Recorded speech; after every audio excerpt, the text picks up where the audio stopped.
Nope. We almost live. We almost ready, people.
Yo, what's good, everybody? We got ourselves another little Sunday night bomb. Our Raiders front office, they getting work done. We knew it was going to happen, right? We had to know that it was going to happen, that an offensive coordinator was going to get dropped very, very soon. With Patrick Graham already being slotted in as the DC, coming back, possibly retaining some of these defensive players' names, the free agents. But we knew offensive coordinator, OC, was going to get dropped pretty soon. But, man, there's a ton of question marks on who it was going to be. And we now know our guy Chip Kelly, he is now in the building. I got my guy Chris at the Texas Show podcast. Severe, he's going to join us. He's just running a little late, but he's going to join us. But he's definitely got a strong opinion on Chip Kelly. So we're going to definitely talk about it. And we're going to give our guy Severe just a little bit of time to jump on because I know he's going to have fun with this one. But, Chris, man, how's your weekend? How's your Sunday going? Man, it's my Sunday was going okay, but the weekend overall is all right, man. Got to spend some time with the family. Went to go see my parents, man. So everything's pretty good, man. Because are your parents in Cleveland? Or are they in Ohio? Yeah, Columbus. Yeah. So I don't live far from them. So I know. And you went to a couple games this season with the old man? Mm-hmm. Or watch the games at the house with him. Yeah. Yeah. Yep. That's cool, man. You can't pass up those opportunities, man. Because I'll tell you, it's I think I know I've told people my parents, my whole extended family on my parents' side, they're all 49er fans. All 49er fans. I'm the only one that came to the dark side as a young kid. And so when the 49ers went to the Super Bowl last year, I had to basically go back and at least watch the Super Bowl with the old man. You know what I'm saying? Right. If they do win, you know what I'm saying? It's like I can finally, watch the Niners win at least Super Bowl with the old man and see him happy, the whole family happy. I mean, our Raiders like to shit the bed every single season, so right. At least I can see them happy just a little bit. As much as we don't like seeing the Niners win, for the old man, I'm happy. Yeah. I want to see him. Honestly, I want my pops to be able to see the Browns win one, man. But that's a tall task, man. It might be taller than us. Yeah, right. I mean, because it goes back to, I think organizations stay bad for a reason. They just constantly make bad. I'm sure you're the pops on your side, man. He's probably as frustrated, what I'm saying, as some Raider fans. It's just like some organizations, they just stay bad because they constantly make bad decisions, whether it be draft, whether it be coaches, you know what I'm saying? And so I think that's where it makes it real difficult is we're some of us are bad for a reason, but hopefully we can kind of right this ship a little bit and kind of turn this thing around. We just never know. But I think what we do know moving forward is I think this with Pete Carroll, this front office, I think they're definitely going a very clear direction, which is experienced veteran-based coaching staff. And we'll kind of chop this up and just see just kind of how it looks moving forward. But one of the things we're going to bring up, I'm going to bring up Chip Kelly's coaching history, some of his offensive rankings, not only in the NFL, but also at the college level, starting back when he was with Oregon originally.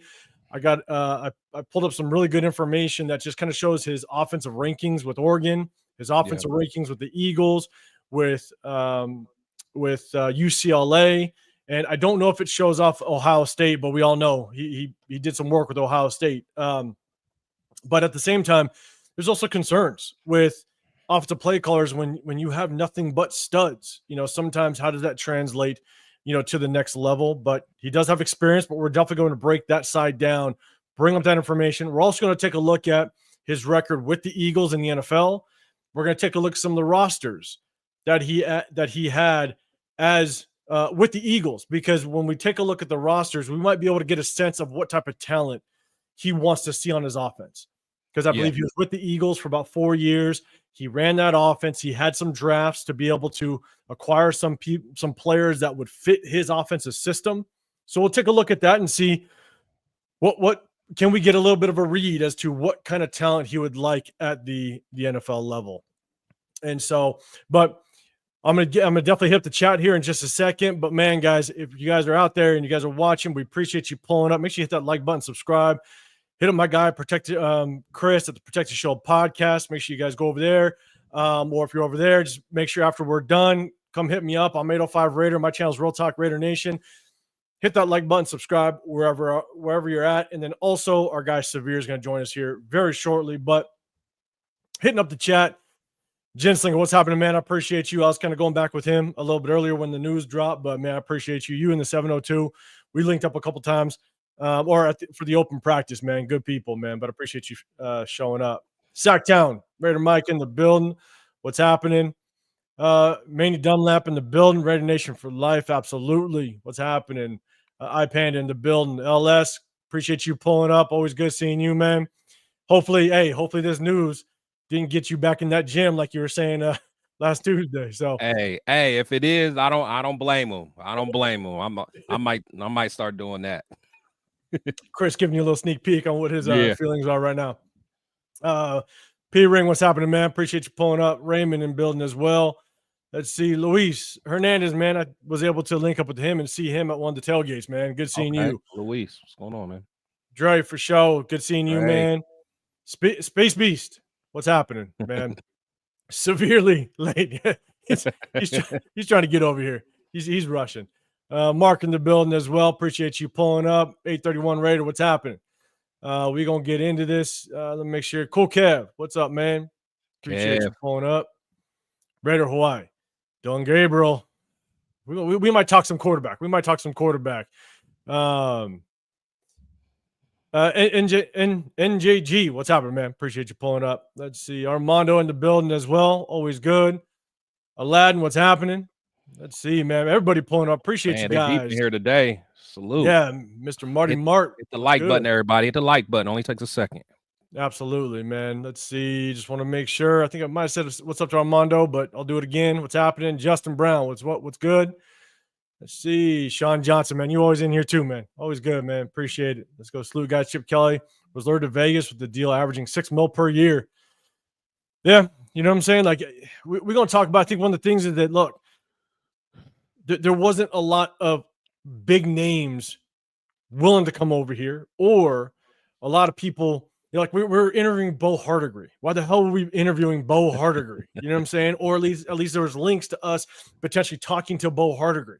He's never called plays up until that interim position with us.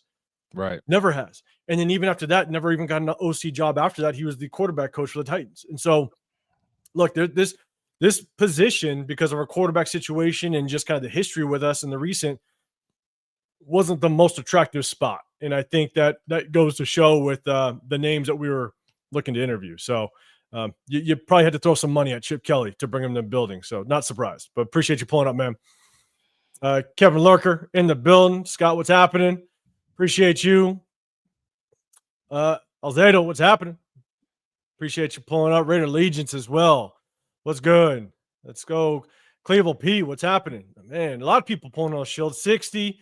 Man, all right. So the rest of you, I'm going to get you guys in just a second, but I definitely want to get a little bit of insight from my guy Chris over here. So here's the thing, right? Let's talk before we dive directly into Chip Kelly. We kind of wait for Severe to come on.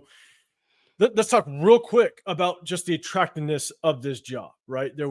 We were Darrell Bevel was a guy that was potentially going to have a shot at the position. We came in, we interviewed him. He's the passing game or quarterback coach over with Miami. The hope was that if he was to come over, maybe he was able to gain a little more creativeness with coaching under Mike McDaniel. And so, that was a name that was thrown out there, and there's not very many left. And so, do you think this was at least an attractive spot? Do you think there was an attractive spot at all compared to what else was out there and what was left? I'm gonna let you talk when we bring somebody else in, but Chris, let me know. Yeah, I mean, it's clearly not. It's clear, my boy Severe. What's happening? Our the biggest position, cup of water I've ever seen in my life, man. You say what? It's the biggest cup of water I've ever seen in my life. He got the Neanderthal size cup of water. I needed the Neanderthal, man.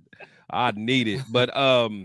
But yeah, as we know, the head coach position and the offensive coordinator position is not something that that is, highly sought after. It's not desirable, just due to many reasons, as we know, with no quarterback one, no wide receiver one, no running back one, a lot of holes in the offensive line. You have a very solid wide receiver two. You have a stud at tight end. But besides that, you got I think a future, all pro center. But besides that, you don't have that much. So there's not that much to really dangle in front of, someone. To me, I think the best thing about the position is, hey, take it now, get our offense up and going, and we could dangle that in future head. You can be the succession plan. So that's kind of what I think. All right, man. I'm gonna say what's up to everybody else before I throw it over Severe for just a second. But Cali OG, what's happening? Appreciate you pulling up. Gerard Pope, what's good, man? Appreciate you seeing you in the building. Jalen's pulling up. Appreciate you. Raider D87, Rod Gass in the building. Let's go. Deep in here today. Man, a lot of people. Fairdale, what's happening? Huey, Turf good, in the building, man. Hopefully, the gymnastics was good, man. With your daughter, man. I appreciate you pulling up. Let's see, Freddie Chavez, man. Good seeing you. Let's see, Jay as well in the building. Jose, in the build. SoCal, what's happening? Appreciate you pulling up. Wow. Got a lot of people. Alpha One, yeah, two studs in the tight end. All right, we're gonna talk about it. Steve in the building. What's good? Let's see, last one, Troy Gill. Hey, everybody, make sure you guys hit that like button, subscribe. We appreciate everybody pulling up on a Sunday night. Got Chris Protect Show podcast. Got the Severe Raider just pulled up with us. Make sure you guys hit that like button, subscribe. We appreciate you. And Severe, without further ado, man, people are waiting for you. How you feeling? Yeah, man, I like the hire. I mean, I've talked about it before. Oh, no. I just wonder how you doing on a Sunday. We about to get into it. Chris was waiting. Yeah. Oh, yeah. Don't just jump in. Hey, calm down, Severe. Calm down. Settle down. Look, I'm my bad. I'm late. I was taking out the trash cans for Coach Pete Carroll. You can't do it. I have to roll the trash cans out to the curb for him. So he's good. Everybody, he's good. You left the riffraff in behind you. That's what you did. Now I'm feeling good, man. I'm a Lakers fan. We just traded for Doncic, man. That's crazy. My other teams making moves too. So, it's hey, like the Lakers and the Dodgers are my escape from the Raiders. If you like a Washington Wizards fan or like a Sacramento Kings, I don't know how you can be that and a Raiders fan at the same time. Like no winning, you don't see no winning like all year. You just see losing. So at least I got something to escape, for a little while. So I'm feeling pretty good. That's good, man. Hey, as long as Luka can kind of stay under that 270, man. I'm saying he can just I know he's got that knee issue. Hopefully it comes out. He comes out of that. Yeah. But that's the thing that you basically got rid of. Not to talk too much Lakers at all, but man, you shipped off Anthony Davis, which is Mr. Injury prone. Yeah. You know what I'm saying? So hopefully that does bring that offensive firehouse like just consistently. You match him up with LeBron. If LeBron can keep averaging his 20, 23, whatever, that can get nasty. Might be a little nasty. We'll see whether you're a LeBron fan or not. You know what I'm saying? That could be a pretty nasty duo. Oh, yeah. Definitely. But we're going to jump into LS, man. I appreciate you starting the show off right with the super chat, man. I appreciate it. It goes, the offense needs two of everything apart from tight end and center. Luckily, Pete Carroll has experience from helping Noah build the arc. I love the Chip Kelly hire. All right, we got one for Chip Kelly. We got one for Team Chip Kelly. Yeah, and this is the thing is we were just talking about before. I think we went from young, innovative a little bit, right? With Ben Johnson to now we are going straight veteran coaching staff, trying to make sure that we can right this ship as quickly as possible. And in what we're seeing so far, it's not necessarily a rebuild, like Pete Carroll said in that press conference. I think they're going to try to hit the ground running and hit a couple home runs. And we'll talk about whether or not this Chip Kelly hire was a home run. But when we get into it, we're definitely going to talk about it. We're going to break down Chip Kelly and just his history at Oregon, at UCLA with the Eagles. We're going to take a look at his history, offensive rankings with the Eagles, and we're also going to take a look at his rosters with the Eagles because, again, might give us a little bit of insight as to the personnel he might want in this upcoming draft. And so it'll definitely help us maybe target some players, maybe even a potential quarterback because he had a pretty damn good quarterback over with Ohio State. And is that name now in the play for potentially being drafted by the Raiders? It's definitely something we'll talk about. And so, but appreciate everybody in the building. LS, appreciate the super chat, brother. Appreciate you. Real quick, let me know what you guys ranking. Let's rank this higher real quick for everybody in the chat. Rate it 1 to 10. 1, this is bed and breakfast Tom Walsh, right? 1, this is it's a garbage hire. All right. 10, he's going to have the number 1 offense for the next 2-3 years, however long his contract is, right? Let's just say, all right, 1 to 10, rank it. Let me know in the chat, and I'll definitely I'll bring up your guys' ranking. But just real quick before we dive into it, let's get the initial thoughts. Initial thoughts on this hire. And Chris, I'll throw it to you first because Chris was brewing. Chris was like, "Hey guys, can we jump on a little bit earlier? I think I need to start talking about this." So I'm gonna throw it to Chris first. What's your initial thoughts on the hire? You want me to give a grade or just talk about my thoughts? Start with the grade, then start with your thoughts. So a grade, I'll give it a 6. 6. All right. Just because schematically, he is a very he's a good offensive mind. He definitely is. He's we've talked about it before. He's as far as drawing up schemes, things like that. I love the tempo of his offenses. I've always liked that. And I feel like his offense always seemed to have pretty good rhythm, and then I think we've always kind of lacked that. And I think especially even back with the Derek Carr days, I always thought we looked better when we had rhythm, even Minshew. So I'm a guy that likes rhythm. So, I will, bump it up a little bit for a 6. But, what I don't understand is when you talk about, Chip Kelly, a lot of you guys absolutely hate Josh McDaniels. And I know this is just for OC, not a head coach.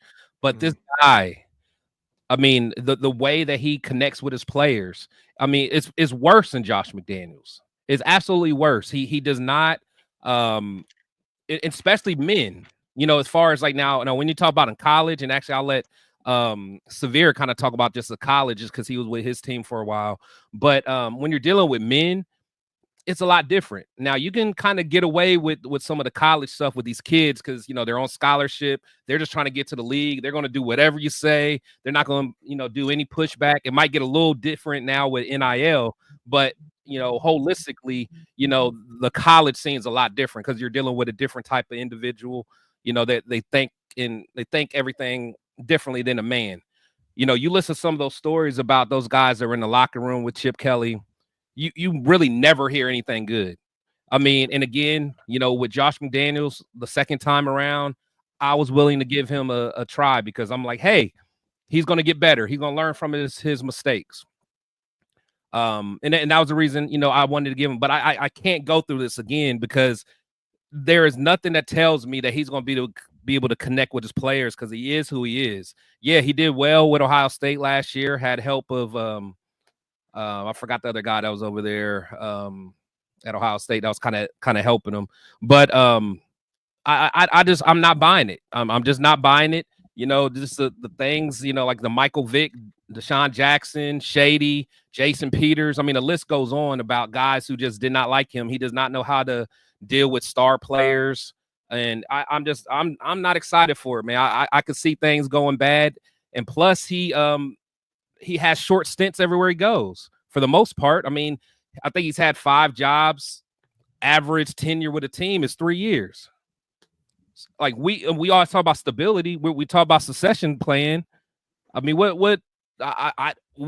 don't want him as our head coach. So what are we doing here? You know, what are we doing? So that's kind of where that is one thing that for myself, it was very interesting because we knew with Pete Carroll, we were going to have to find someone that was going to be a successor, follow in his footsteps, potentially be that next head coach. And my biggest thing is I don't think PG is head coach material. That's just my feeling as it stands right now.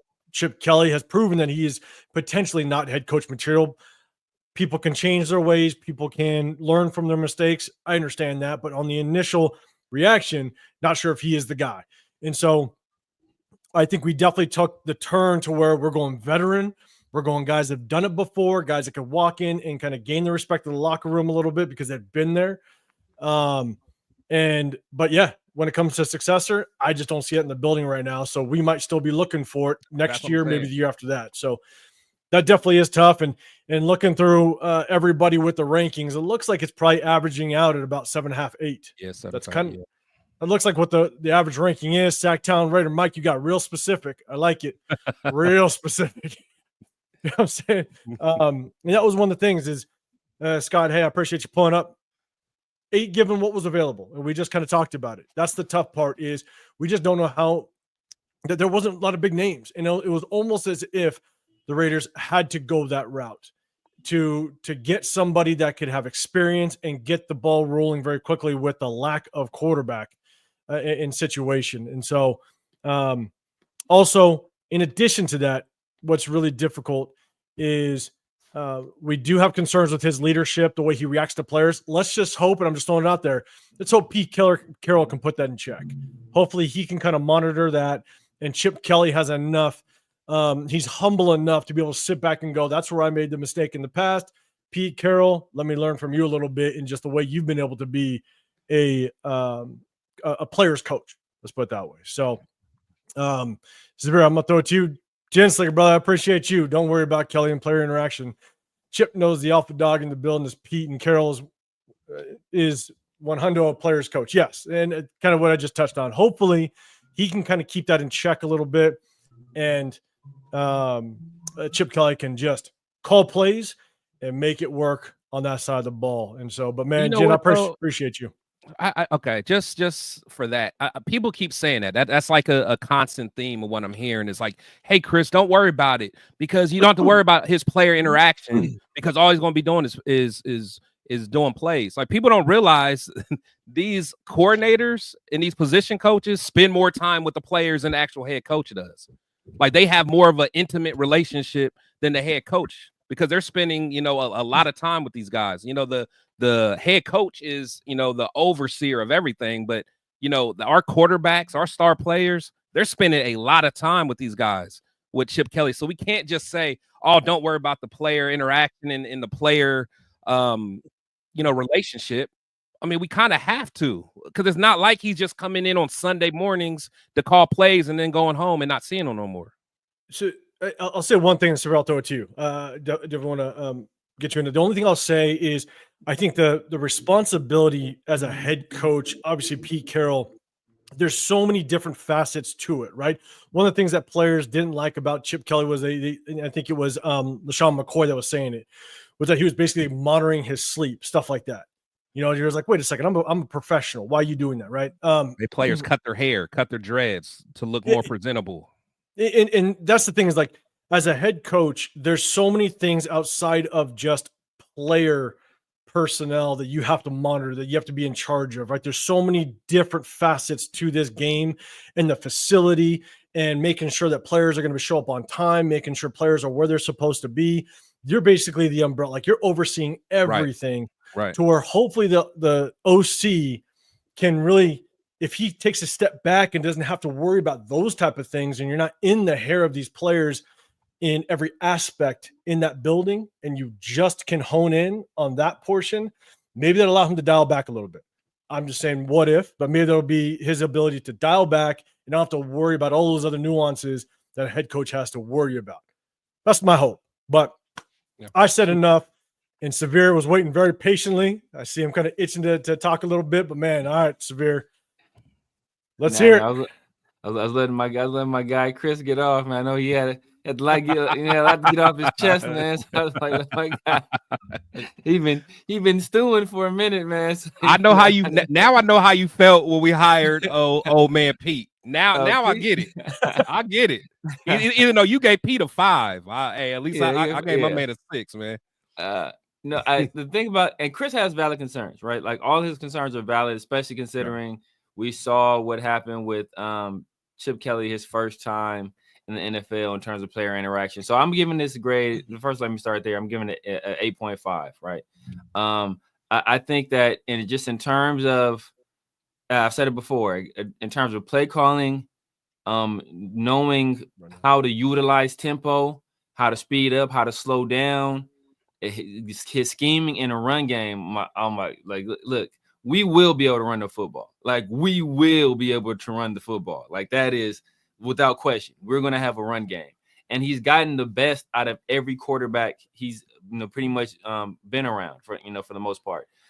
So this guy, the guy had Nick Foles looking decent. He had Mark Sanchez like at the back end of his career looking deep. Like he hadn't been given the best, right? I think he had like of his years in Philadelphia. I think he finished. I think he was there 4 years. I think he had 3 top 10 finishes in terms of offense. Like of course the wheels fell off when he got to San Francisco, and I think that's part of what's acting as an outlier in terms of, I know Chris brought up, hey, his like an average of being on these jobs for 3 years. Part of that outlier is that I think he was only in San Fran for one year. So I think that's that's acting as an outlier, dragging the average down. Because for the most part, he spent like 5 or 6 years just about everywhere he's gone. Ohio State 1 year and San Francisco 1 year. I think that's what's kind of dragging down that average. But he can coach some offense, man. He can coach some offense. He's a guy that he don't want to do nothing else but design offense, teach offense, and call plays. That's all he wants to do. And I think the difference between not Pete Carroll, that's a whole nother thing. The difference between Chip Kelly now and Chip Kelly before is that I think when he got to the Eagles, he was a little bit on a like ego trip. And I think he was trying to show everybody that he was the smartest guy in the room and that it was all going to be him. That's why you do some dumb shit like trade, Shady McCoy for Kiko Alonso, who's coming off like knee surgery or something like that. That's why you do something like that. Cause like, bro, like I don't need LaShawn McCoy. Like y'all trying to give credit to him for it. Like I don't need him for my offense and he still had a top 10 offense. So it's like, I don't need him to be that guy. I can do it myself. It's my scheme, my play calling. I'm doing it. And I think that, who's that sound like though? I mean, it's yeah, but I think, but where he learned, I think where he was humbled is, I think first of all, getting fired in San Francisco, and then going to UCLA. I saw a different side of Pete Carroll. I saw him like really be able to, like connect with the players, and then these were younger guys, really be able to connect with them, really like embrace the UCLA traditions. All that stuff, I saw him like connect on a more human level. Like, when his DC at the time was dealing with like a terminal illness, like you saw him talk to the media, get emotional, like was crying about it. And I think that where he also showed that he was willing to humble himself is that he was willing to say to the world, like, you know what, he left UCLA. You have stepped down from that job to take an offensive coordinator job, with Ryan Day, which is like basically one of his friends, because he realized, like, I don't want to be a head coach at the college level anymore. Like, this is not for me. I don't enjoy the recruiting part of it. Like, I'm not putting my all into this. Like NIL stuff, he was always complaining about that stuff. He didn't like the way the conferences were set up. Like, he didn't like a lot of stuff. He's like, man, I don't want to deal with all this BS no more. All I want to do is coach football. So he humbled himself. And took a job at an already established, a program with somebody. I want to say Ryan Day worked for him when they were in New Hampshire, if I recall correctly. So he humbled himself and took a lesser job for less money, just to be, but he still wanted to stay around the game. So I think that when you get here, I think it's going to be a similar situation. You know, like that was Ron Day's program. He's over here. It's Pete Carroll's program, right? The coach, even though the position coaches and the coordinators, they spend more time with the players, the culture setters, right? The people who set the culture are supposed to be the head coach and the general manager. Those are the people that set the culture. Like, yo, this is our program. This is how we want things ran. And all of you guys have to conform to this culture. And if people don't conform to it, then guess what? No, I think you're on the way out. So I think just in terms of the nuts and bolts of everything, especially offensively, we not keep saying Pete Carroll, Chip Kelly, they both old but Chip Kelly, he's like this guy, he has potential. If things go right, he has the potential to be offensively for us, kind of like what Dick LeBeau was for the Steelers, where he ain't not getting no head coaching job. He's gonna be happy just being an offensive coordinator and being able to call plays, and he'll be able to stick and stay. And I know you guys don't feel that Patrick Graham is head coach material. If Todd Bowles could be a head coach, if Mike Vrabel could be a head coach, Patrick Graham could be a head coach. Like Patrick Graham has as much personality or more personality than Mike Vrabel, had more coordinator experience than Mike Vrabel. He's more intelligent than Mike Vrabel. In my opinion, more articulate than Mike Vrabel. He's better than Mike Vrabel in a lot of categories. The only thing he didn't have is he's not a Super Bowl winning coach, not a Super Bowl winning player under Bill Belichick. So, that was the only difference. But in terms of everything else, he's equal or better than Mike Vrabel in all those areas. And he's way more charismatic than Todd Bowles. Todd Bowles is a good example because Todd Bowles is, man, you watch him on that sideline, it's just like he always has that same face. He always has that same face. You say anything on that sideline? Right. It's always but you know what? But Severe, but you brought up a good point for now, and I've always said it. I would love for us to find a long-term offensive coordinator, kind of like the Dick LeBeau or how Monty Kiffin was, or just somebody that just wants to be a coordinator. Now, if he can do well as a coordinator and just focus on that, and I know we're paying him the most in the NFL. Jeff giving him a 7.2 because Chip Kelly not old enough. He's like he's too young. Like he had about 8 more years of experience. He'd have been a 9. Would have been a 9. Right. Yeah. So it's so honestly, I feel that if he can make it work and he's a long-term solution and he just wants to do that, but somebody with that ego and aspirations, I wouldn't be surprised if he wants to be a head coach again. That guys with aspiration or guys with egos like that, they can only hide it so long. That's my thought. Yeah, I feel you. That's true. And hey, everybody, we almost got 500 in the building now. I appreciate everybody pulling up. Make sure you guys hit that like button, subscribe. Got Chris Protect Show podcast, got The Severe Raider. I'm 805 Raider, Real Talk Raider Nation. Appreciate you guys pulling up with us on a Sunday, talking new OC talk. But at the same time, if you guys have a question, hit that hashtag Raiders first. It catches my eye because you guys are flowing with the chat. I definitely appreciate everybody in the building.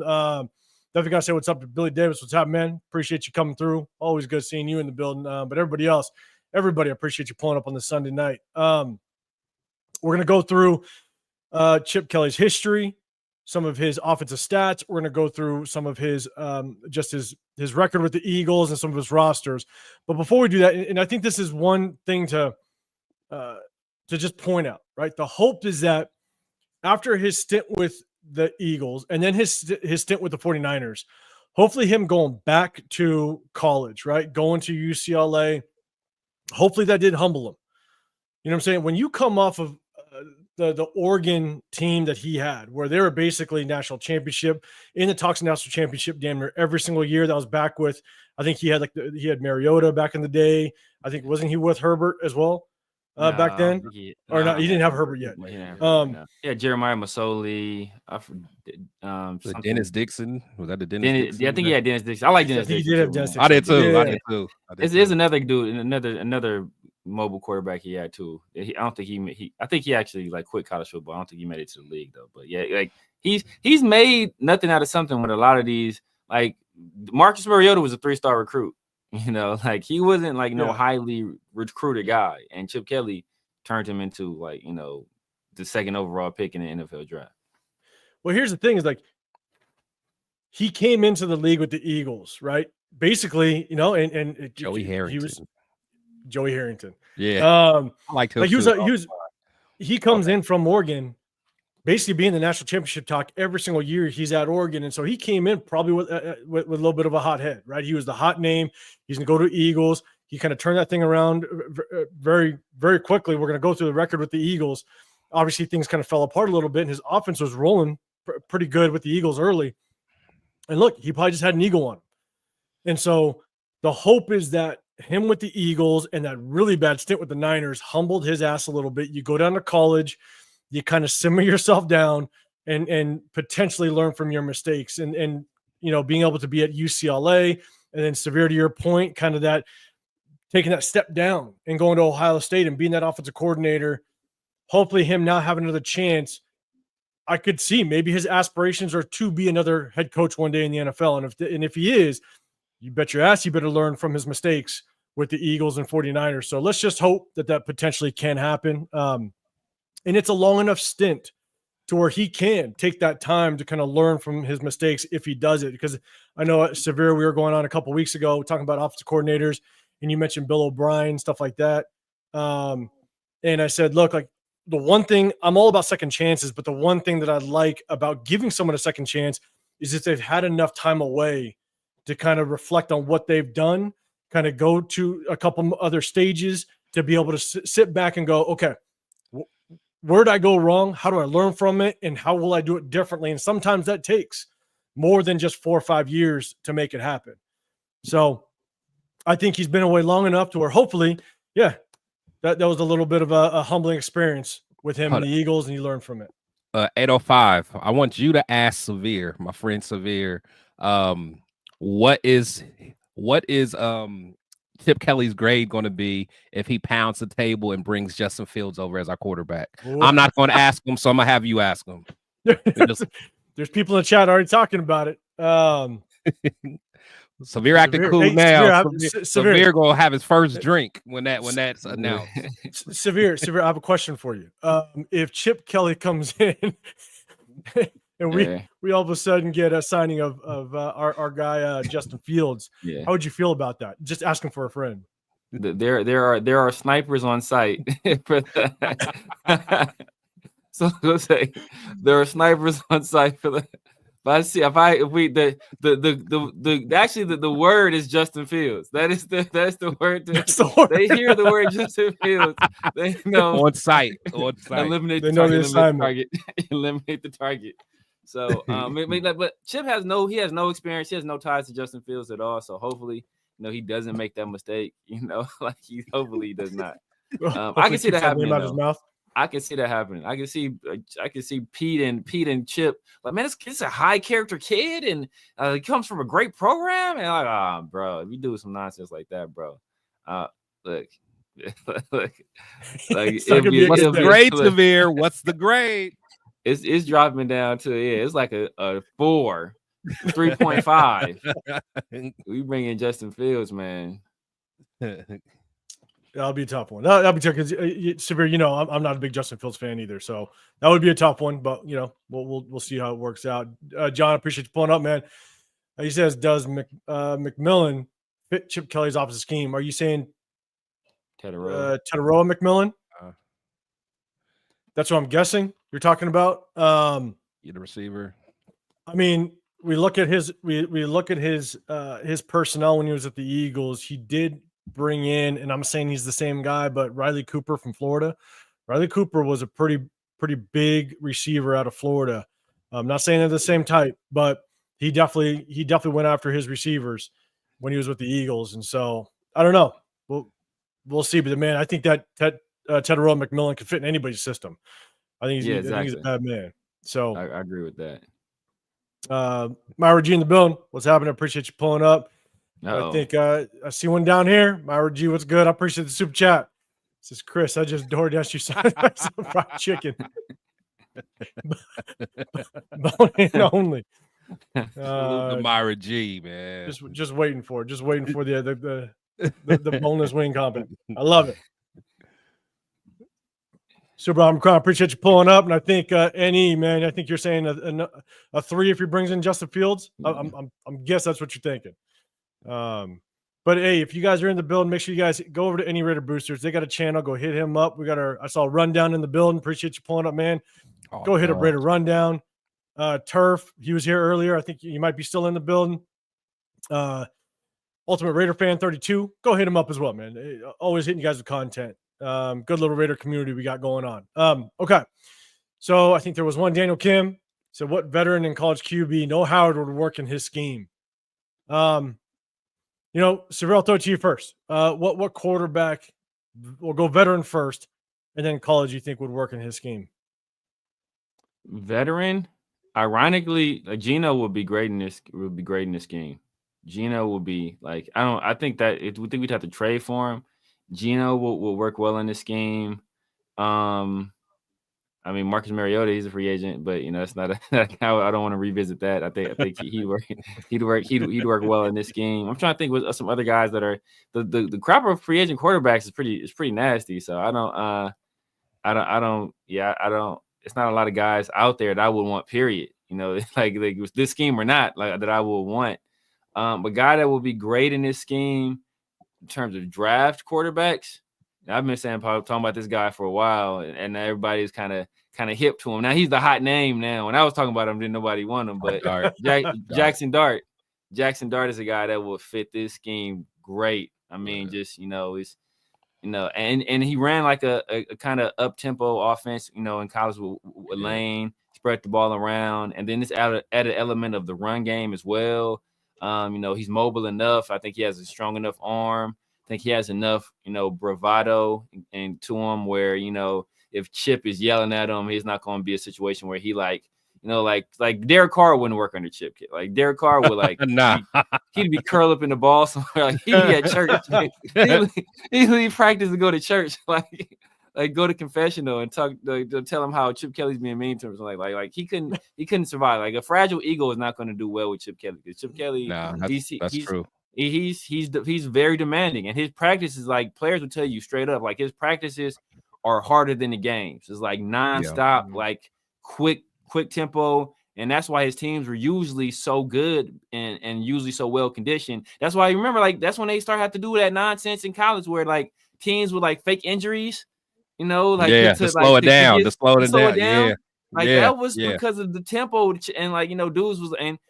dudes like they couldn't handle that, and he'd keep your unit on the field that whole time and just beat you down, and so that's something that every athlete's gonna have to be well conditioned, be disciplined, and they're gonna have to be able to take coaching. But I think Jackson Dart is a guy, in terms of this draft class, I think that's a guy that will work well.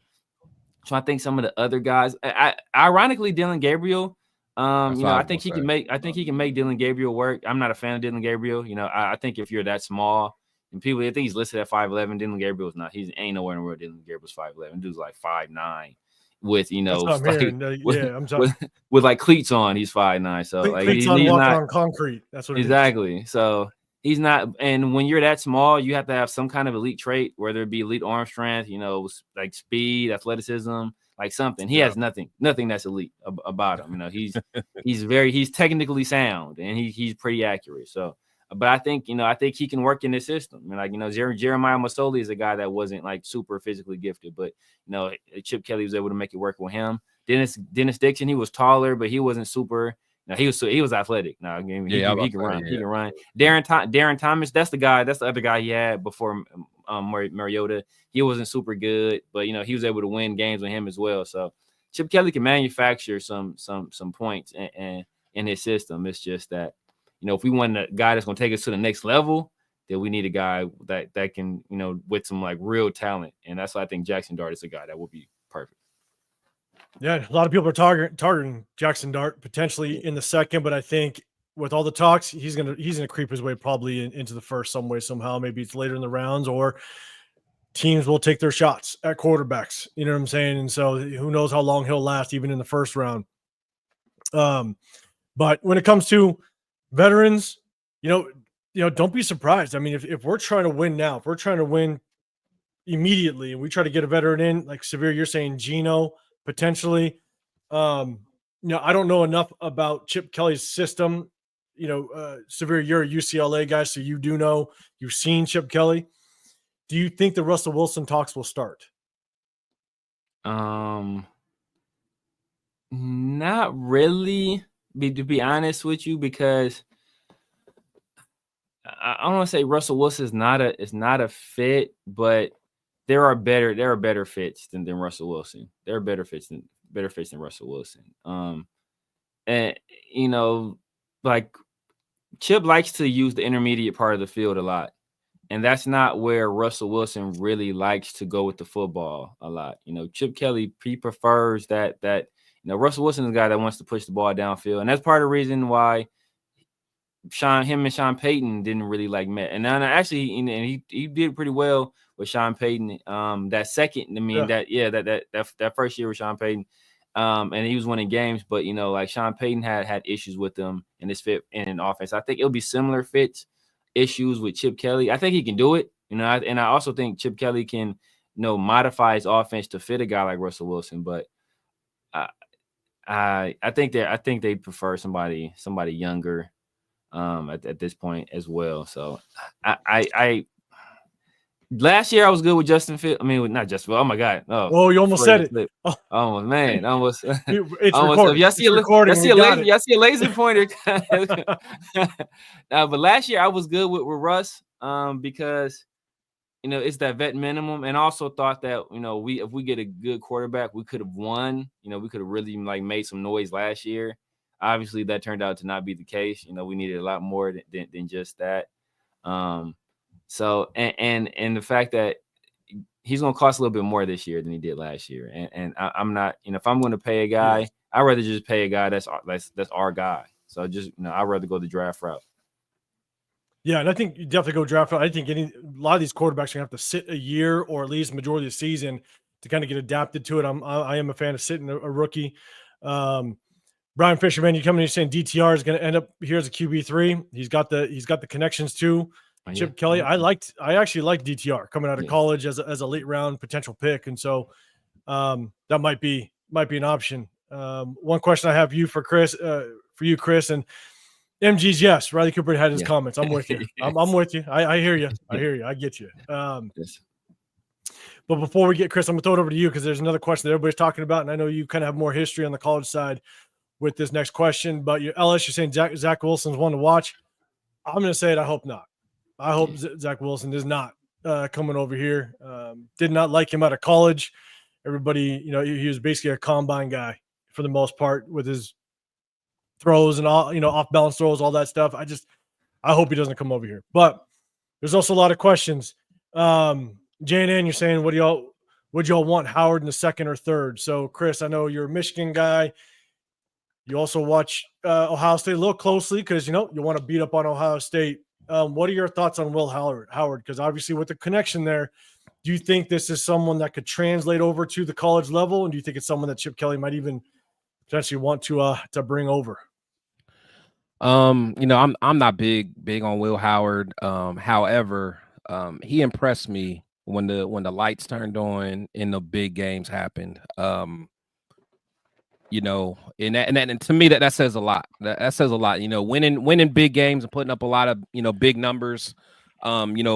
Pre-conference play, and then even continue to do it in the conference place against some of the weaker teams. But then the way that he kind of turned it up when it mattered in that playoffs, because honestly, I didn't see that coming. Honestly, but I think Ohio State just as a whole, they got their butts beat, by their big brother, around Thanksgiving, but that kind of woke them up. So they, ever since then, so you're taking credit for them winning. That's what you're doing. You're taking credit for it. I got it. As a Raider fan, I take credit for the Chiefs winning last year. Yeah, we woke them up, so that's kind of what Michigan did. But nah, Will, if we got him in a later round, I'm not sure if he's going to kind of creep up, the draft boards, once the combine and all that stuff go. I wouldn't be necessarily against it, but I don't think he's going to be, good fit at the pro level with that same, with that same offense. And you're not going to have, the Jeremiah Smith, and you're not going to have like stud running backs. I mean, they had a stable running backs at Ohio State. I just can't see it, but we'll see. The part that's really tough for me is when you have a quarterback And I take this into consideration because obviously living in SoCal for as long as I did and having to battle all the damn USC fans back in the Matt Leinart days and Carson Palmer days and all that. The only thing that my biggest concern with quarterbacks, and you look at with Alabama quarterbacks, when they have a ton of talent surrounding them, I think they have a hard time transitioning to the NFL when you now have to make the play, when you're the one that has to create it, whether it be just the changing angles of your throw, whether it's making sure you use your eyes a little bit better to move defenses, to move safeties, to move linebackers. You no longer have the ability to trust that your receiver is just going to get open, and I think that's what a lot of quarterbacks at these schools that have just top tier talent surrounding them, they have a hard time transitioning. So I don't know if that's Will Howard's case, but we all know they had they had a running game, they had a passing game, they had everything. He had all the weapons in the world for surrounding him. How well can he transition to not having those type of weapons? That's always my biggest concern with quarterbacks that come out with nothing but weapons surrounding them. So it's kind of like like how Dwayne Haskins was. Dwayne Haskins had all those dogs around him. Redskins, right? Yeah.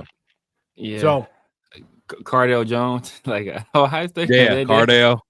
Their history of quarterbacks is not the best, man. One late round guy. I'll be honest, I do like Jackson Dart. I do have some issues with him, but Chris Rourke is a very interesting guy late in the rounds. The more and more I watch him, I know he's a little bit older, but at the same time, man, his accuracy is on point. He's a big quarterback. He's mobile enough to kind of to move around the pocket. I know that obviously he slipped up when he played better talent, but the tough part is at the same time, it's not like he has a ton of talent surrounding him either. Yeah. You know what I'm saying? No one saw coming into the season, no one saw Indiana. Nobody was talking about them. Their name wasn't ringing bells like that. So yeah, he wasn't surrounded by a whole lot of talent. Exactly. And so sometimes you kind of get woken up a little bit when you all of a sudden face some big talent, and it's not just always the quarterback's fault. Sometimes your offensive weapons just cannot get open. Yeah. You know what I'm saying? So it does make it real tough. So I appreciate everybody in the chat. Make sure you guys hit that like button wherever you're at. Subscribe. Got Chris Protect Show podcast. Got The Severe Raider. I'm 805 Raider Real Talk Raider Nation. I appreciate everybody. Appreciate everybody. Was Curtis work at the Senior Bowl? No. I don't think you. I don't know. He wasn't. Oh, okay. All right. Because I would say that's your opportunity to kind of go out there and separate yourself. And I'm surprised because, honestly, you haven't heard nothing about him. Honestly, after that loss in the playoffs, I haven't heard anything. So, that would have been a good time to kind of get your draft stock up. Exactly. So Daniel Kim, yes, quarterback coach is definitely. I thought it was really interesting because I think we were actually interviewing one or maybe two quarterback coaches or passing game coordinators before the Chip Kelly news drop, which was a little weird to me. But Daniel Kim, you're right. Quarterback coach is going to be very important, especially if we do draft a young quarterback in this building. So I'm with you. Definitely another name or some news to watch out for as we keep rolling with this. All right, so let's do this, guys. We're gonna jump into let's see, LS, man. Appreciate the super chat again. I appreciate you. I'd take Kurt late first. Wait for his combine. See, I think he's out the first. I don't think he's even. And don't let, we got to stop letting the combine sway it. Like, go by what you see on film. People always get tricked by that combine. Then you end up with an Anthony Richardson. Yeah. The other thing it's tough though, because you're going to have teams that reach. Yeah, it's kind of what I think what happened. It all worked out, okay. But DJ Glaze, right? I think we picked DJ Glaze in the third because there was a run on offensive tackles. We didn't pick an offensive tackle in the first round. We went with Brock Bowers. I think there was a run on offensive tackles, and so to me, it kind of felt like a panic pick with DJ Glaze when we picked him up in the third. And so that's the hard part is, there's going to be teams that reach. There's going to be teams that make stupid decisions. And unfortunately, us Raiders are majority of the time the ones making those dumb decisions. But there might be a run on quarterbacks and someone's going to hit that panic button and maybe take Curtis Rourke. I don't think he's going to be there. I don't think he'll get taken in the first. but definitely some. I mean, I don't know where he's going to go. To be dead honest with Curtis Rourke, I haven't done enough research on the draft and what everybody else needs. But if he's still sitting around the 4th, I might take a swing at him if we haven't picked up a quarterback. But I don't know if he'll drop that far. But man, LS, appreciate the super chat, man. And yes, if we take Tetairoa McMillan, yeah, you're going to be, I think you said you're going to be squatting as much as James Harrison. So I'll be thinking about you when our pick comes up. For sure. And I think Jen Slinger, you had one that's saying combine get you Anthony Richardson. Yep. Just like Chris said. Yeah, it does. Absolutely. And I'm a Florida guy, and I thought I was not a fan of Anthony Richardson. I knew he was not going to be very good in the NFL based on what I was watching. Yeah. So look at Raiders Allegiance. Shout out to him, man. Shout out to Loon, man. He said, or Bruce Campbell. Just takes a 40 times. That dude was a combine warrior that was trash. Yeah. Trash. I mean, sometimes it works out. Remember Montez Sweat? Montez Sweat was a guy Yeah. And he turned out to be pretty good. But besides him, who else though? Because even we were talking the other day about DK. Running a bad shuttle, or was it a cone drill or L drill? Yeah, 3-cone drill. Yeah, the shuttle. Yeah, he did bad on that, and then he just dropped. So it's hard to go by the comment or the combine to me. That's too bad. We need Tyree to do his damn combine. And we might not have. Tyree was smart. You got that foot injury. Yeah. He was like, "Look at my arms." He's like, "All I'm gonna do is where y'all measure my arms, and then I'm done, and then I'm leaving." Right. Like, man, look at my wingspan. Yeah. Oh, you have boy from Oregon. It's from Oregon, right? Justin Ross, the receiver. Oh, John Ross. John Ross. Yeah, John Ross. Yeah, John Ross. Right? Yeah. And I thought I'll be honest, like John Ross, I mean, just how quick as shit he was in college. I thought he was actually do it because I think he was Washington. Yeah, it was somebody. Yeah, he was Washington. I think it was Washington because I remember watching. I'm like, damn, this kid. I know the Bengals picked him up, but he was fast. Quick as shit. Yeah, he was. Nothing. He did nothing. So, all right, let's do this. Let's go real quick. We're gonna rock into a little bit of bang. So a little bit of history, okay? A little bit of history. We're gonna go through Pete Carroll's history a little bit. Then we're gonna go Severe. You're doing it to me. Chip Kelly's history, and then we're gonna take a look at a little bit of his record with the Eagles, and then some of his rosters. Again, just to kind of get an idea as to whether or not we might see a trend in the personnel that he likes on his offense. And so I found this. Let me know if you guys can see it right. But one thing that's interesting with Chip Kelly is his running game. Apparently he does thrive in the running game as well. As much as he likes to spread things out, we like to see him or he likes to stretch the field a little bit, definitely take shots downfield. Apparently his running game was actually on point as well. And yes, right away, Darius Hayward-Bay. Yeah, that was a tough one. Yeah. That was a tough one. So now I'm not educated enough about the running part of his offenses. So Severe and 805, you guys may know more. Now I know he usually has quarterbacks that run for quite a bit. Now is that one of the reasons why he has, or does he legitly have good running back schemes and they're the ones that's running? No, he legitly has good running back schemes. Like the quarterbacks contribute, but he doesn't really call like a lot of design quarterback runs and stuff like that. Like they're usually, like he'll call some option plays or some RPOs.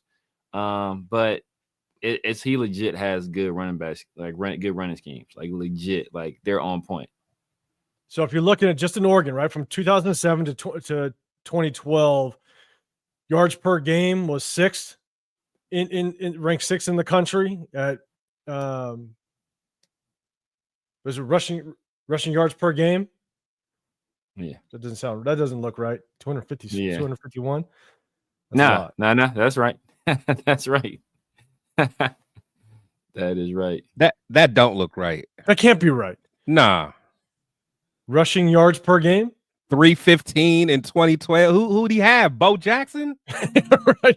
I mean, let's look at yards per carry. All right. 2012. Was that when he had boy that went to the Niners? I don't know. Now that's yards per carry. The kid that went to the Niners. Damn, what's my guy's name? So know. Let's do this. I don't know. I can't remember. Damn. So basically, it says Kelly's Oregon's offenses were particularly outstanding in the run game, ranking in the top 6 nationally in rushing yards per game, and the top 7 nationally in rushing yards. LaMichael James. Marco James, yep. In rushing yards per attempt in all 6 of those seasons, including 3 seasons in which the Ducks led the entire nation in rushing average. So from 2007 to 2012, again, not sure how to read this. It looks like I can't be rushing yards per game, but That's yards great. per carry, 5.3. I mean, you're averaging 6.2 yards per carry. That is legit. J-Man, yeah, appreciate it. Michael James. 5.5, 5.9, first in the country to end it in 2011, 2012. So it definitely looks like he can put together himself a little rushing game, and we obviously need it. But if you look at some of the past running backs that he had, it definitely looks like he's more. If you look at LaMichael James, right, he's probably gonna be looking at more of those shiftier running backs. So that's kind of what it tells me. I think in 2007, when he first was, his first few years at Oregon, he had Jonathan Stewart, and he's a big guy. Oh yeah, he's not as shifty. He's definitely a little bit bigger guy. He was definitely big, so he can make it work. Like he had Zach Charbonnet. Like, man, he had Zach, and you know, like Chris is very familiar with Zach Charbonnet. I like him a lot. Zach Charbonnet, he had Zach Charbonnet running the ball well. We had a guy this past year, TJ Harden, who looked like he was going to be a future stud, you know, like if Chip Kelly had stayed there. And as soon as Chip Kelly leaves and we bring in Eric Bieniemy, like and Eric Bieniemy is supposed to be the running back guy, you know, TJ Harden falls off a cliff. So, you know, like his running schemes are legit. His running schemes are legit. And so out of his, let's go to the Eagles real quick. Out of his offenses with the Eagles from 2013, 2006, 2 top 5 NFL offenses in Philadelphia. Obviously in the very beginning, when he first took over, they're 4th in scoring, 2nd in total yards, 1st in rushing, 1st in yards per carry. In 2014, Eagles. And again, let me know if you guys can read it. 3rd in scoring, 5th in total yards, 9th in yards per game, 124, and 15th in yards per carry, 4.2, still respectable in the league, especially if you're 9th in yards per game in rushing. So obviously kind of starts to even out a little bit, become a little mediocre in 2015. 13 in scoring, averaging 23.6 points per game total. Yards 12th, 364, 14th in yards per game in the rushing game, and 21st in yards per carry. And then his last year with the 49ers, that was a really bad year. So yeah, but he still ran the ball. Scoring. He's still ranked 4th in rushing yards per game. Still ran his ass off. Definitely something that we need. So 4th in yards per game, 126 yards, and 11th in yards per carry with the Eagles. And so still trend, even after the Eagles, still trending in a way that he can, whether it be college or pros. He's producing some pretty decent offenses. And so yes, Lawrence, Raiders ranked 27th last season. Not good. We're going to be, hopefully we can improve that. And so now let's talk about most recent UCLA offenses. Got better with time. Again, hopefully you guys can read it. So in 2018, he was 98th in the country in scoring, 24.6, and 74th in total yards, 393. In 2019, 52nd in scoring with 26.7, 65th with 405 total yards. Improvement. And then he starts to improve even more in 2020. Now you can probably agree that now his recruiting class is really starting to dial in. All right. Yeah. Now he's getting the guys he's bringing in as freshmen. They're starting to produce for him. He's 20th in total scoring, averaging 35 points per game. That's damn good, especially at UCLA. Because I know when he took on UCLA, it was a mess. It wasn't great. So 21st in total yards, 455. Now he's dialing in. So in 2021, 13th, averaging 36 points per game, 23rd in total yards, 446. In 2022, 8th, 39 points per game, fourth in total yards, in total yards, ranked fourth nationally, 503. Then obviously falls off in 2023, 70th in points scored, 26, and 32nd in total yards, which 32nd nationally, still pretty good at UCLA, 427, but that's a big drop off from fourth. Severe, do you know what happened in 2023? We started a freshman quarterback, a true freshman, like 17-year-old quarterback, and he struggled mightily. He's gonna be a dog. Like Dante Moore, he's probably gonna be the starter next year at Oregon. He's a dog. He's nice, but he wasn't ready for it. He wasn't ready for it yet. Got it. Okay, and so let's talk about rushing. And LS becoming a member. What's up, man? Appreciate you. Let's see, rushing at UCLA. So in 2018, 86 yards. God, yards per game. I mean, that might be right. There's no way those Oregon numbers were like that. Yeah, that's right. On the previous one. Right. Those numbers are right. That is insane. The numbers are right. Yeah, the numbers are right. I mean, maybe that's crazy. Okay, so. Yeah, I forgot. And it's brought up some more people. I forgot. He did have LeGarrette Blount, too. He had LeGarrette Blount there. Yeah. He had LeGarrette Blount. We had Britton Brown with us. Yeah, Britton Brown. He had Joshua Kelly as well. Those are some bigger type backs. So he can make it work with some bigger backs. Yeah, and Salvatore said, do we pick up a high? Do we pick up high in draft 2 running backs? I'm telling you, based on the running game, maybe we'll talk about it after because I don't know. I mean, if he's going to really lean hard on that run game, we might prioritize a running back. Might get very interesting. And so, yeah, shout out to Myra. Make sure, guys, if you guys do want to be a member to Chris Tech Show podcast down there, it's definitely up and it's available. So hit that up if you guys want to. Get a free huge water cup with every.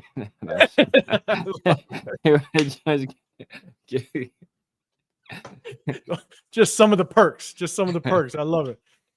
All right, so let's check out UCLA rushing numbers. That's crazy. 2018, 86 yards per game, 155, 83rd yards per carry, 4.1. In 2019, some of the same, 150 yards per game, 107th in yards per carry, definitely a drop off. 2020, 12th yards per carry, or yards per game with 231, and then yards per carry 25th, 5.1, and then about stayed the same in 2021, 14th nationally, 215 yards per game, and 32nd yards per carry. And then we improved drastically in 2022. He was 6th in the country, 237 yards per game. Just talking about rushing. If this is right, this is crazy. And first in yards per carry at 6 yards. Yards. That was when he had Zach Charbonnet at his full powers. So he had Zach Charbonnet. I think he had him 2021 too, but I think he was like in a. He got hurt. Did he get hurt? Yeah, he was in a more of a two-back system where he was like the second guy, and because he was coming in, so he didn't really like give him the full bulk of everything. But that 2022 season, he came in, he was the guy, and yeah, bro, I think that's the year we destroyed USC. Like that's like with Lincoln Riley and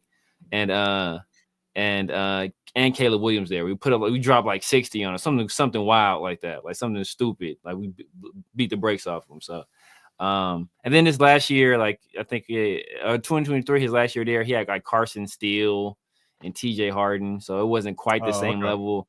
Wasn't quite the same level of NFL talent, but they still put up 5 yards of carry. Still top, top 20 in the nation, in yards per game and top 30. Out of how many qualifying schools is it? Like 130 something qualifying schools. So being top 30, you still damn good. Yeah. So I mean, clearly we see he's going to establish the run. That's what his goal is going to be, and that's going to get interesting. And back to the comment that we just showed, there's a good chance that we might see a little bit of a running back draft pick earlier than we may have previously expected. So we'll see how it works out. I don't think we it goes into is Ohio just yet. It's saying Kelly will be expected to get back to because this is from previous year. So, so that's Chip Kelly's history, not with Ohio State, but Chip Kelly. But we all know how that offense ran at Ohio State. They rocked on all cylinders with those running backs in that passing game. So, let's take a look real quick at just his numbers with the Eagles. Now that we talked about his college a little bit with his Eagles, but with the NFL, we had 2013 as a head coach, hit the ground running, 10 wins, 6 losses. In 2014 with Philly, same thing, repeated 10 wins, 6 losses. So he continued to kind of have that organization rolling a little bit, but then it starts to drop off, right? In 2015, 6 wins, 9 losses. In 2016, now he moves over to the San Francisco 49ers. He goes 2-14 and everything kind of falls off. And I think that's when he exited and headed over to UCLA. Yeah. And so when we talk about, I don't want to go too deep into this. It's more just kind of rankings with his overall offense, but I definitely want to look at his rosters. I will look at his rosters with the Eagles so we can kind of get a little bit of an insight as to what type of personnel he likes to run, but not the greatest stint. We talked about it earlier in the show. Not the greatest stint with the Eagles. Let's just hope, cross our fingers, he learned a little bit from that and through his time at the college ranks. But Ginsling, I appreciate the super chat. Bottom line, Chip's an asshole. Don't let him be a head coach, but dude is money precisely where we need him to be as an OC, putting points on the board. Yeah, man. I think not head coaching material as it stands right now, but again, maybe he learned from it, and we'll see just kind of how that translates. And since he doesn't necessarily have to micromanage as a head coach, hopefully he could just take the reins as an OC and produce this thing. So, man, appreciate the super chat, brother. Appreciate you. Let's look at his roster. So this is his 2013 roster, his first year. Okay. So quarterback Nick Foles. Now, mind you, this is when he's 10-6. Come on. Look at that. Look at the roster, man. Oh my God. Look at the roster, man. That's something crazy. Yeah, we got to put it in perspective, right? 10-6. Oh my goodness. Because Jason Avant was fired. Jason Avant was cold. He was. Yeah. Because Jason Avant, he went to Michigan, right? Oh yeah. That's why I said it. Yeah. He went to he was there when Braylon was there, right? Him and Braylon were there at the same time? Nah, I think he came after Braylon, I think. But they have 1 year for sure they overlapped, I want to say. I think they overlapped. Probably. I think they overlapped 1 year. Yeah, probably. So, right away, you're saying Hondo thinks it's Genty at 6 round 1, man. I mean, I don't know. Where's our guy LS, man? LS, I'm telling you, you're gonna be doing some squats like James Harrison. If we get Genty at 6, I might be doing some squats, not like James Harrison. Not your status, but yeah, I'll be pissed. I'll be hitting that. The Wiz kid, huh? The Wiz kid. So let's go. Let's take a look at just his roster, his offense, right? Nick Foles at quarterback, LaShawn McCoy, stud running back, Jason Avant, you guys just mentioned it, absolute stud. Riley Cooper was a good receiver over there. You got Deshaun Jackson, absolute stud. Brent Solak, one of the best tight ends in the league at that time. Yeah. Jason Peters, a damn good left tackle. Oh yeah, he was like the one of the best old back then. He's still in the league. He just retired. Like, yeah, that's wild. He just retired this past year. Like, bro, God. I mean, this is a stud offense, dude. Look at this. Evan Mathis, Lane Johnson. He drafted Lane Johnson. Lane Johnson was rookie. That's a heck of a draft pick. Lane Johnson still probably. Lane Johnson probably the best right tackle in the league right now. Yeah. And so I don't know Todd Herman's. I don't know how good he was, but 8 years veteran when he had him. But Jason Kelce, his second year, well on to potential Hall of Fame career with Jason Kelce. He had 27. He got 27 touchdowns out of Nick Foles. 27 in 10 starts. But 27 out of Nick Foles. Nick Foles probably got 27 career touchdowns after that. I'm telling you, man, that's crazy. That's crazy. And LS members in Soup Chat again, man. You're saying it's a long flight from Australia to Vegas, but I'll do it just to ride if it's Genty at 6. Like buy new tires and to have tread missing. I'm telling you, man, I'm with you.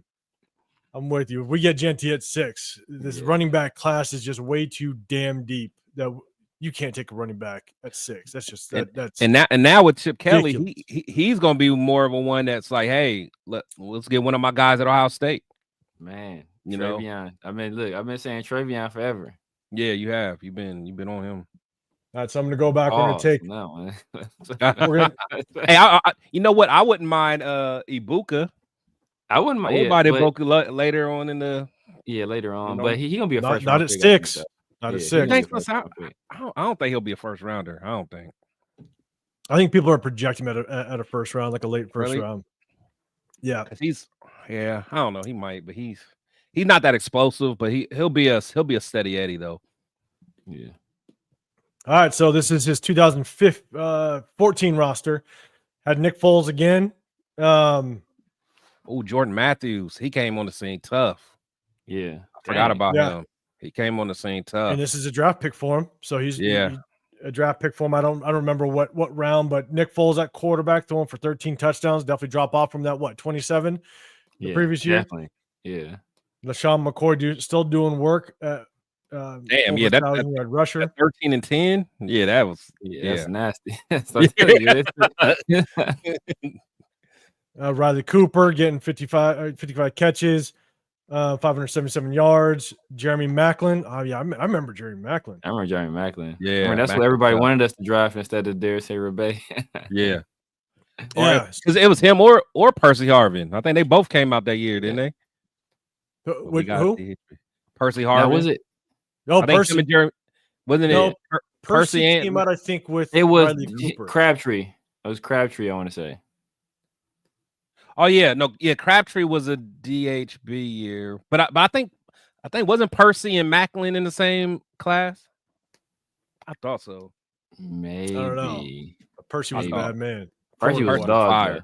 Percy was fire. Them damn migraines. He just has migraines. Yeah, exactly. Yeah. That sucked. Yeah, he was cold. Hey, Superman, I'm with you. Savion Williams is my guy. I like him. I was talking about him the other day. Yeah, this guy is a guy from TCU. Yeah. Man. So I was on with. I don't trust TCU. There's gonna be another Quentin Johnson. Yeah, man, Quentin Johnson. It's another. Who was the other guy? It was another. Was it deep? I want to say it was a deep. Another big guy. Who was it? There was another receiver. I forgot. Receivers though. Yeah. Yeah, they big and. No, but I do like him because they move him around a lot. I don't know. He's a guy that he'll probably turn out at the combine and people gonna fall in love. Yeah, probably he'll work his way up a little bit. Yeah, because he's an athletic freak. You know what I'm saying? Like 6'5", 220, and he's probably gonna run a 4.4. He's gonna blaze, and next thing you know, he just jumped up 2 rounds. You know what I'm saying? Like something stupid. But yeah, man, I did a little mock with Just Raiders Baby yesterday, actually, and I picked him late in the 3rd. And so I think it'd be a nice addition. So it'd be interesting. But you look at basically same offensive line. Still got Brent Selleck. Yeah, Jordan Matthews, what was a stud that rookie year. Jeremy Maclin, absolute stud. So still got some studs on this offense. And so he's working. This was the 10-6 season with some decent numbers. And so let's go with the 2015 roster. Let's take a look at what that looked like. Hey, you know what? You can just so you know, going forward, when you scroll up, you can right there. You can go to next season. Go next season. Yeah, it makes it easier for you. Good looking out. Nagalore. I forgot he drafted Sam Bradford. Ugh. That's brutal. That's not a good one. No, he was good. He acquired Sam Bradford. Sam Bradford he went to the Rams for the Rams, right? But they still paid a lot for him. They still got him. Yeah, but he damn near got 4,000 yards out of Sam Bradford. The touchdown interception ratio was pretty trash though. But 4,000 yards out of Sam Bradford. The crazy thing is, I never thought Sam Bradford was that bad. He just kept getting hurt. I didn't hate him. Some people hated him. Well, I forgot. Oh, they had DeMarco Murray after Shady left. That's why it's probably willing to get rid of him. And that's the year he actually fell off because he was stubbed with the Cowboys, goes over to the Eagles. Yeah. And he falls off bad. Yeah, they were the first one that said they started this whole devaluing the running back. They was the one that started. Yeah. Because the year before, didn't he lead the league? I think so. Yeah, I don't know if he led the league, but he was an absolute stud coming off that year. He led the league in like rushing and like total yards, I want to say, and carries. And he was never the same. I think he was out of the league like three or some years later. Yeah, he was. But no, but I think he went to the Cowboys after this. I want to say he finished his career with the Titans. He finished his career with the Titans for sure. Jalen Reagor, that was it. Yeah, for review, Jalen Reagor. Jalen Reagor, yeah. Trash. And the Eagles took him too. The Eagles he took was with him the Eagles. over. I think they took him over like Justin Jefferson or something like that. Somebody, I forgot. East Coast. Yeah. Yeah, that's brutal.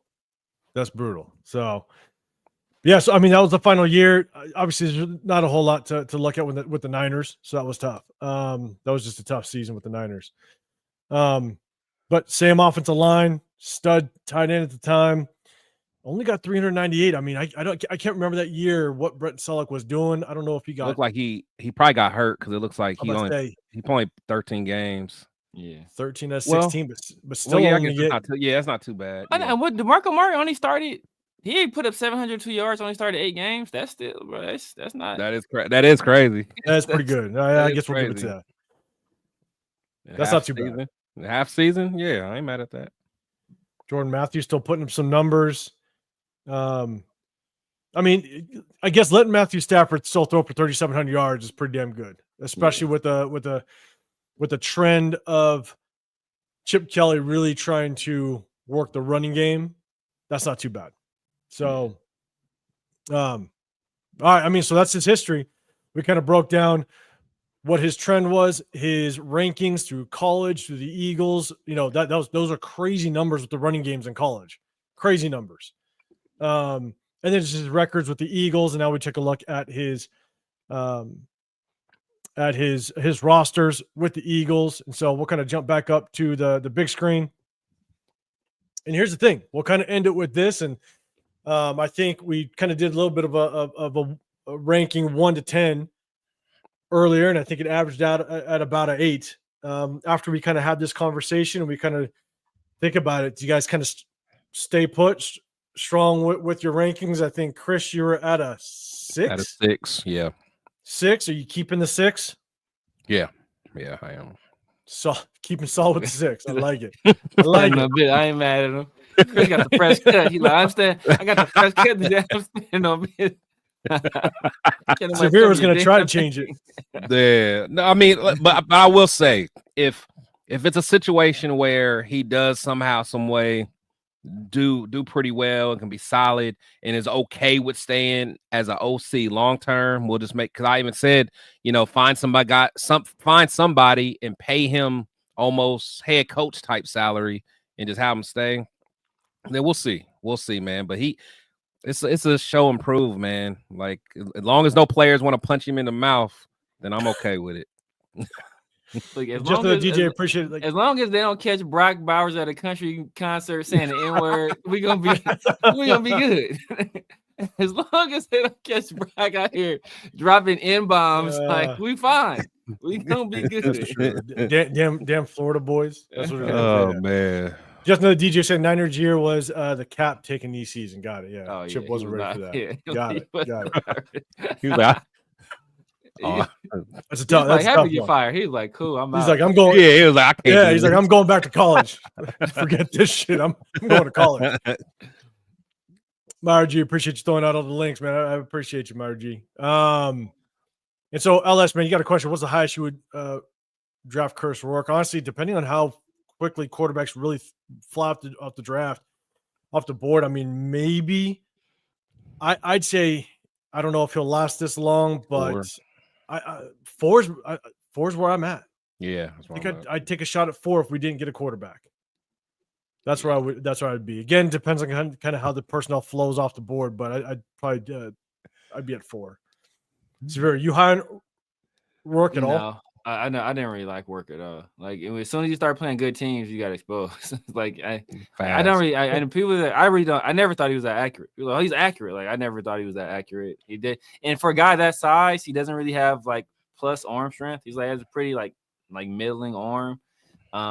People talked about. I guess he had people said he had ACL injury. So that's why he wasn't as mobile. But I have to look at I don't know what he did at Ohio. That's where he was at before. Kind of see what he did there. But I know he did get an invite. He didn't go to the Senior Bowl. We got an invite to the East-West Shrine game.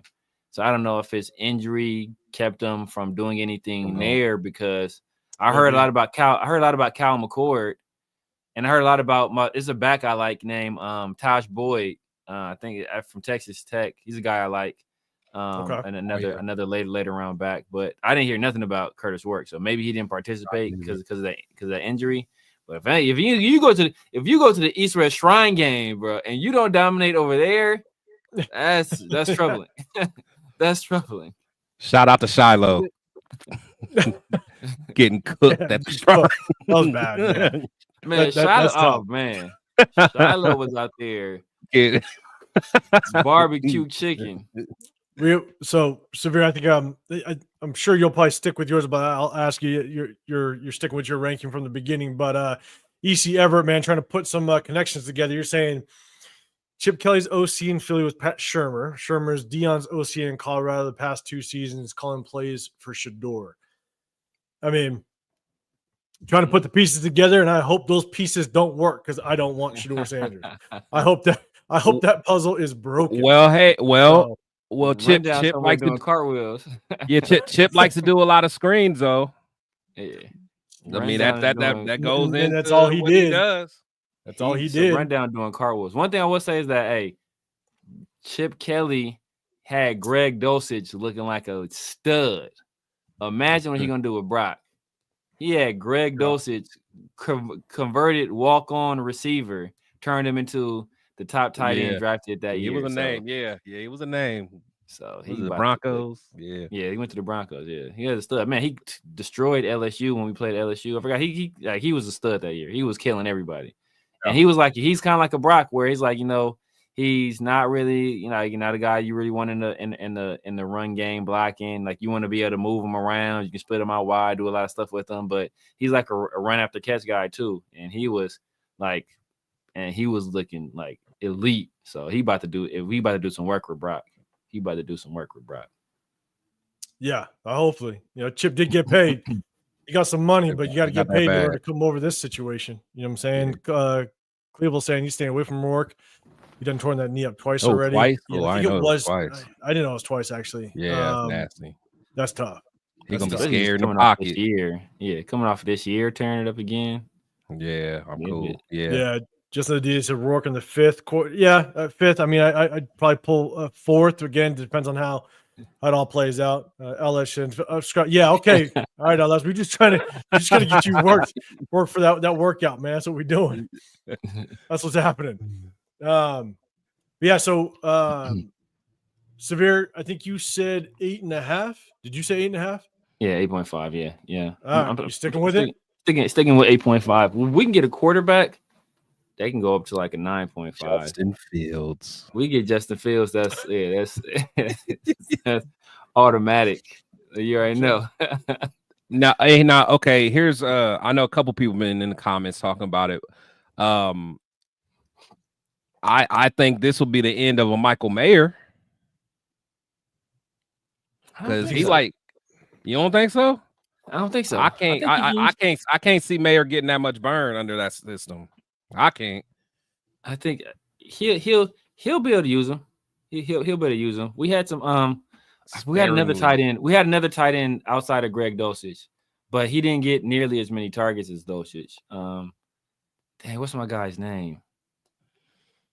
Dang, I can't remember. But he wasn't like a draft eligible guy. But he still got some burn, and he ran some 2 tight end stuff too. In the run game, like I said, he did some stuff. Like, he will move Greg Dulcich around. He'll put Greg Dulcich in the slot. He'll put him in the back. He'll do all kind of stuff with him. So he's gonna be creative. So I think he'll use Michael Mayer, especially as a run blocker. like he's gonna value that, his ability to run and then like also do some like, hey, you know what, do some slip screens where you act like he's a blocker, he slip out, and then like, you know, you throw a little pop pass over to him. Like he likes doing stuff like that too. So I think Mayer will get some burn, but if not, hey, that's a trade piece right there. See, what can we get? Honestly, that's the first thing I thought about. I was like, he might be a trade piece for sure. Because you look at his Eagles rosters again. I don't know how college offenses don't translate very well to the NFL, right? And so you got to be able to adjust. And if you look at his offense when he was with the Eagles, it was always three receiver sets. Yeah, you know what I'm saying. Sure, and so for sure. I would be curious if Michael Mayer is in the plans, knowing that Brock got to be out there, right? He's got to be out there, and you're not getting, and his hand ain't going to be in the dirt majority of the time, right? You're going to put him in the slot, you're going to move him around, you're going to get creative. But can Michael Mayer truly be that, like what he was supposed to be last year, that run blocking tight end? You know, maybe that's how you utilize him, and he gets his 1 to 2 catches a game. You know what I'm saying? And so, we'll see. We'll see just kind of how. That's not good enough. That's not good enough for a second round tight end, man. That's not. Trade him and go get someone else that can do that. Keep what's his name? What's that other guy? Have him do that. Yeah. I mean, if you're not gonna utilize him in the pass game, then you know move on from him. But if you're asking me, like, if we run in, let's say we draft another receiver at some point, right? And we have that guy at wide out, and we have Jacoby on the other side, and for sure we're gonna have Brack out there. You asking me who do I rather have on the field? Is it Michael Mayer or Trey Tucker? Come on, bro. Come on, dog. It's not even. I want adult-sized humans on the football field. Right? I want these flag football players out here, bro. Take that somewhere else. What about Sweet Feet? I mean, you want a big body? Sweet Feet out there. Sweet feet. Anybody will take Sweet Feet. Come on now. The return. It's got to be at least once a season. But that's going to be interesting, right? Because we really don't have that. We don't have that second receiver as it stands right now, and that's why I think we got to go free agency or we have to address it in the draft, to where it may not be a number one. Because one of the things is, like, Brock Bowers can be looked at as our number one. If you look at it that way, where Brock Bowers is our number one receiver, you got Jacoby Myers, which is that possession type of receiver. Yeah. And that's why I really like that Savion Williams at a TCU, because he is that guy that could be he's not going to be that full route tree type of runner, that receiver, versatile. Right? He's versatile. We can put him everywhere. But he's to me, I feel like he's that guy that's going to be able to stretch the field. He's a 4-4 guy, right? He's the 50-50 ball guy. He could stretch the field. He's not going to run every route in the route tree. But that's why you got Jacoby Myers. Yeah. You know what I'm saying? And so then you got Brock Bowers, which could be your number one, and Trey Tucker. I don't see Trey Tucker being that speed guy that's going to take the top off the defense. He struggles to do it. I wanted him to be so bad, man. I know. I'm with you on that. Yeah. Man. People told me, everybody that told me he was our Tyreek Hill, go look yourself in the mirror right now and slap the taste out your damn house. That is our Tyreek Hill. They were saying that too. Bro, I told people, like, if he is Dante Hall, I will be doing backflips. This dude he's not even D'Angelo Hall. No. He played quarterback. Yeah, he said, Raiders for Chris, man. You're saying Russell Wilson couldn't connect with Brock Bowers in the Pro Bowl. I didn't even see it. So, Tyler, you said, who'd you guys like to be the quarterback next season? For me, if we end up getting like a Jackson Dart, I wouldn't mind it. I think if we do get a Jackson Dart, I'd love to see us get a veteran quarterback come in, whether it be a Russell Wilson. I know Geno Smith's name's been kind of thrown out there. But I don't really want to pay a ton of money or even draft capital to go trade for somebody, a veteran quarterback. I want to just snag a free agent quarterback. That would be a very team-friendly deal. Have a young rookie quarterback sit for a minimum half a season just to learn and transition. And if that is a Jackson Dart, then cool. Let's roll with it. My number one quarterback is Cam Ward. Really good chance he ain't going to be there at 6. So, but But don't be surprised. I'll be honest. Don't be surprised if Aiden O'Connell is our starter next year. That at least starts out the season. Not in that system. Not in that system.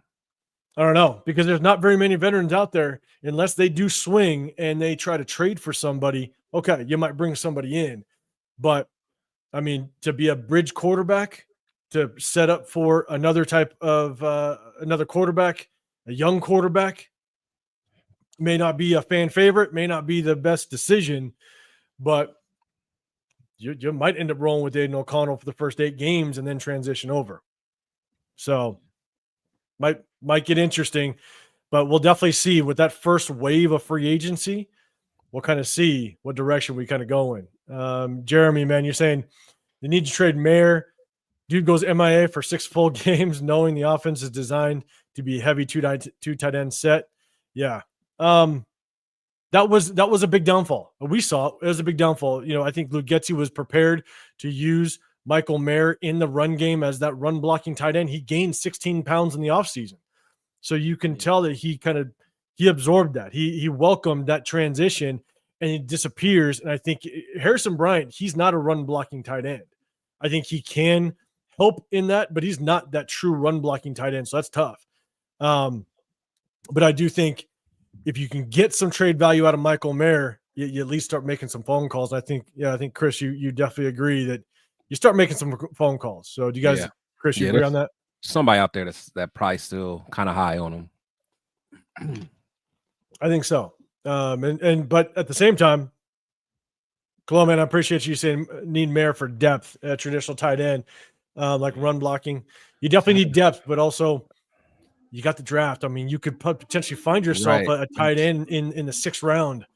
That's more of a run blocking tight end that might be able to play that same role. That's all you're going to use him for, then you might as well move off him. If he's not going to be part of the defense, part of the offense, where you actually try to get him the ball. Like last year, we tried to get him the ball. It's we tried to get him the ball at all. It's so and part of that was he went missing for such a long time, and once you come back, it's hard to build that trust and that chemistry. Once you miss, not only are you missing games, you're missing practices as well. So that was partly his doing. But if you have no plans to make him an integral part of your offense, then we'll go ahead and move off him, man. We got Brock here. We want to keep Harrison Bryant. We want to get somebody else, Justin Shorter, well, he ain't no blocker, but Justin Shorter didn't look too bad, in limited playing time. So, move on from him. He's an asset. He's probably worth fifth or sixth,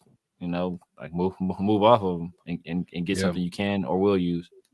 That's true, man. LS, man, get ready for the gym. Get ready for that gym because Colombia's saying T Mac and Bowers, it's coming. Just get ready for it. It's happening. I'm telling you, you're up. I got something crazy. When I first heard about, the Chip Kelly, before I wasn't talking like this, but I ain't gonna lie. I may consider moving up and going getting Cam Ward. Him and Cam Ward. Now that's something. Now that's like a like that. Yeah. Like that's something like a Jaden and Cliff combo. That would go crazy. That would be something crazy. That would go crazy. Yeah, that would go crazy because he would utilize all of Cam Ward's skills in terms of his arm strength, anticipation, being able to fit balls in tight windows, his mobility as well. He would take advantage of all of that, and you got a good run game behind him too. So it would go crazy. It would go crazy. Yeah. Grable, you said the Higgins Iowa State receiver. I do like him. I just don't know how long he's going to be around. I don't want to pull the trigger on a receiver. But I think he might go in the 2nd. I got to do a little more research on him, but I think he might go in the 2nd. And I just don't know if I'd pull the trigger on a receiver that early. Just in my opinion. Justin, you said. So what guy was that? Higgins, the Iowa State receiver. He's a tall receiver. I think he's like a more possession guy, right? Yeah. I think he's But how tall is he? Is he the dude he's a taller receiver? I think he's 6'4", 6'4". Yeah. Justin, you're saying red zone Mike is real. We can't always rely on Brock. At least use him like the Niners use check. Yeah, I agree. But, man, I hope we do get a number one, not number one, but at least a taller 50-50 guy that can definitely help out with that, to be honest. For sure. I think we need it. Raider Legion saying, would you move Brock Bowers to wide receiver 1 and have Meyer at tight end? Nah. I think you move Brock Bowers around like we have seen. Use him the slot, single him up, get a little creative with him. But I think Michael Mayer, it's going to be interesting to see just kind of how they work with him moving forward if he still's on this team. Yeah, I'm just ready to move on from Mayer, man. I just am, man. Since we drafted. I know I was, man. I'm so tired of people trying to. He just not it for me, man. He's not it. Now I like the other tight. Not talking about tight ends, but I do like that tight end from Miami. He's cold. He's gonna be going fast. Yeah. But the dude from I think it's from Miami, the Hurricanes. Yeah, I like him. I gotta look more at him. In retrospect, you said Tyreek Hill said he wanted to play for Carroll. Yeah, I saw that statement. Come on, I think he said, in college he was definitely one he wanted to play for. But man, that'd be a trip if Tyreek Hill came over. I don't know if I want the headache. I don't know if we'd be able to handle it. But because he would be someone that goes in. Chips him out. Exactly. Chip Kelly. Chip Kelly would be pounding the table every week to trade Tyreek. We got to do that. And real quick, Raider Jim, you're saying need to trade up for Shedeur, man. If we trade up for Shedeur, Les, I know you're still in here. Yeah, man. I'll be as frustrated as you with taking Tatora McMillan, but no. I can't. I do not want to see us trade up for Shedeur. He ain't worth it. I'm gonna be looking like Dixon Sider's picture, skipping leg day. I'm gonna be. Hey, that's how much I'm just pissed off. Man, I can't. No, because I don't even think he's worth the first round, let alone trade up for him. That's just me. So, yeah, man. I know Genslinger. You said Zach Wilson before. I just can't do. I can't see Zach Wilson on here, man. I can't. I just don't think he's. I just don't think he's right. I don't think he's an NFL quarterback. That's just me. Too immature, man. I struggle with him. He might be too immature for Vegas, honestly. Yeah, for sure. Yeah, I don't know. I mean, I guess he was in New York, but I don't know, something about that guy. Vegas, man. Vegas ain't no better. It's like something about him. Hey, now let's bring up some names. Hey, I was a fan of Lee Smith. I liked Lee Smith. He was solid. Lee Smith was a hammer, bro. Yeah. He knew his job. He knew his assignment. For sure. He was big as all get out. It was like 6'6", something like that. Yeah, he was big. Yeah, he was a big boy. Him, Kevin Boss. That's another one. Yeah, Kevin Boss. That's right. Yeah, man.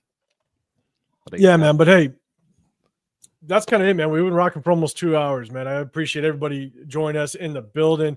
Make sure you guys do hit that like button. You got Chris Tech Show podcast. I got the Severe Raider, 805 Raider, Real Talk, Raider Nation. We broke down obviously Chip Kelly, kind of give you our opinions. We got two definitely strong opinions on just kind of where we're at. But at the end of the day, we obviously hope it all works out.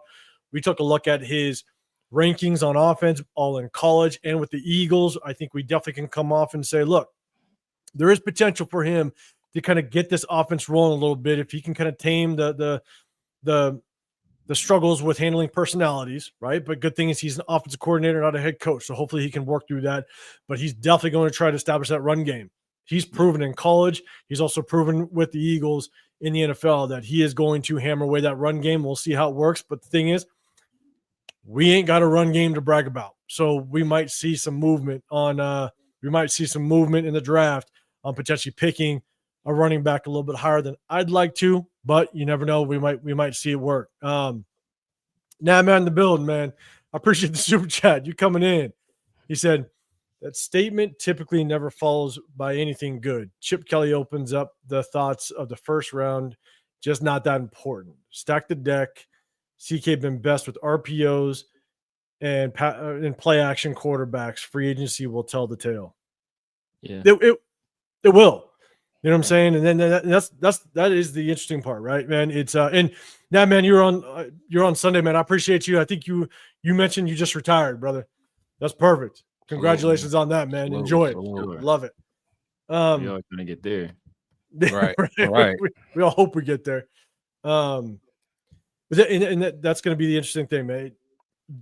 We're going to see just kind of where this goes, because if we pick up, and we're going to break down some of the free agents when it comes to the running back positions, the receiver positions that are of need. And so we're going to break this thing down as we kind of get closer to free agency. But a lot is going to be is going to tell us when it comes to free agency and the draft, kind of the route that this offense is going to go, because we've got a lot of holes. You know, and Severe, I'll throw it to you first, man. What's the earliest you'd probably pick up a running back in the draft? I would, because I'm a big Travion guy, so I know he's gonna probably go second. Now people saying he RB2, like nobody's talking about Travion before. Now all of a sudden, you know, Todd McShay's like, man, teams are saying he's RB2 behind Genty. So, you know, I think he's that good where I wouldn't mind him, in the second, but if realistically, you know, third, but I want to double dip at running back though. So like I'm thinking like third and fifth. You know, we got 2/3, so third and fifth, we double dip at running backs. You know, would you settle for Junkins? Junkins is solid, right. But I like Travion because I think he's more shifty and more explosive than Junkins. I think he's a better pass catcher.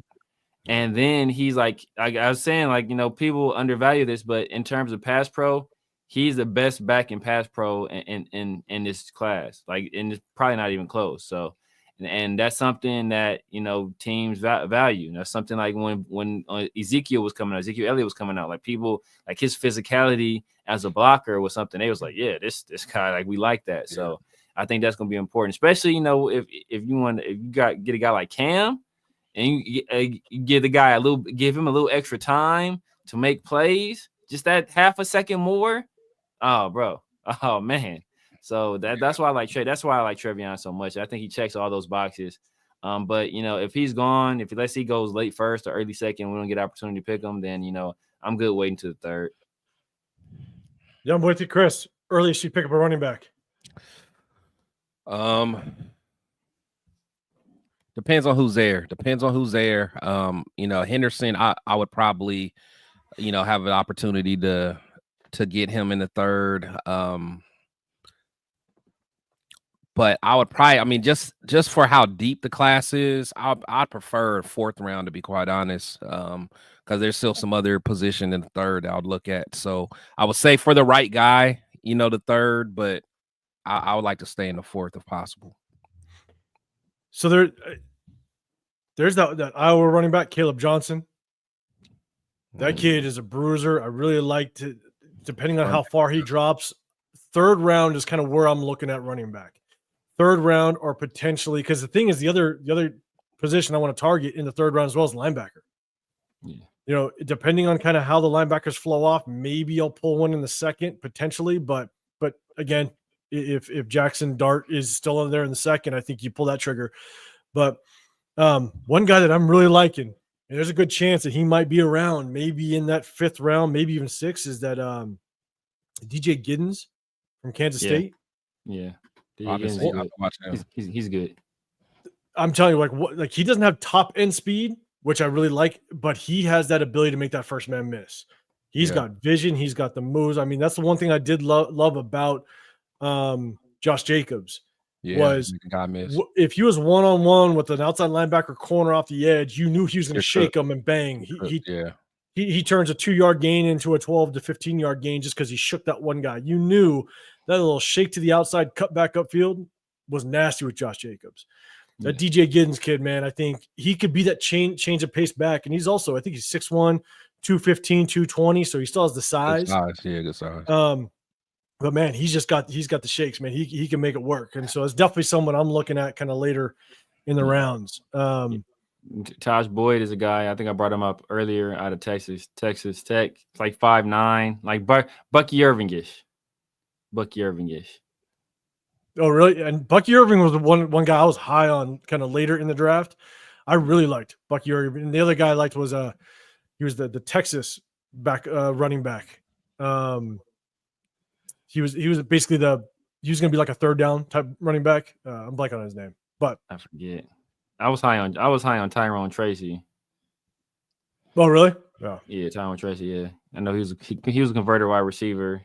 Went to Purdue.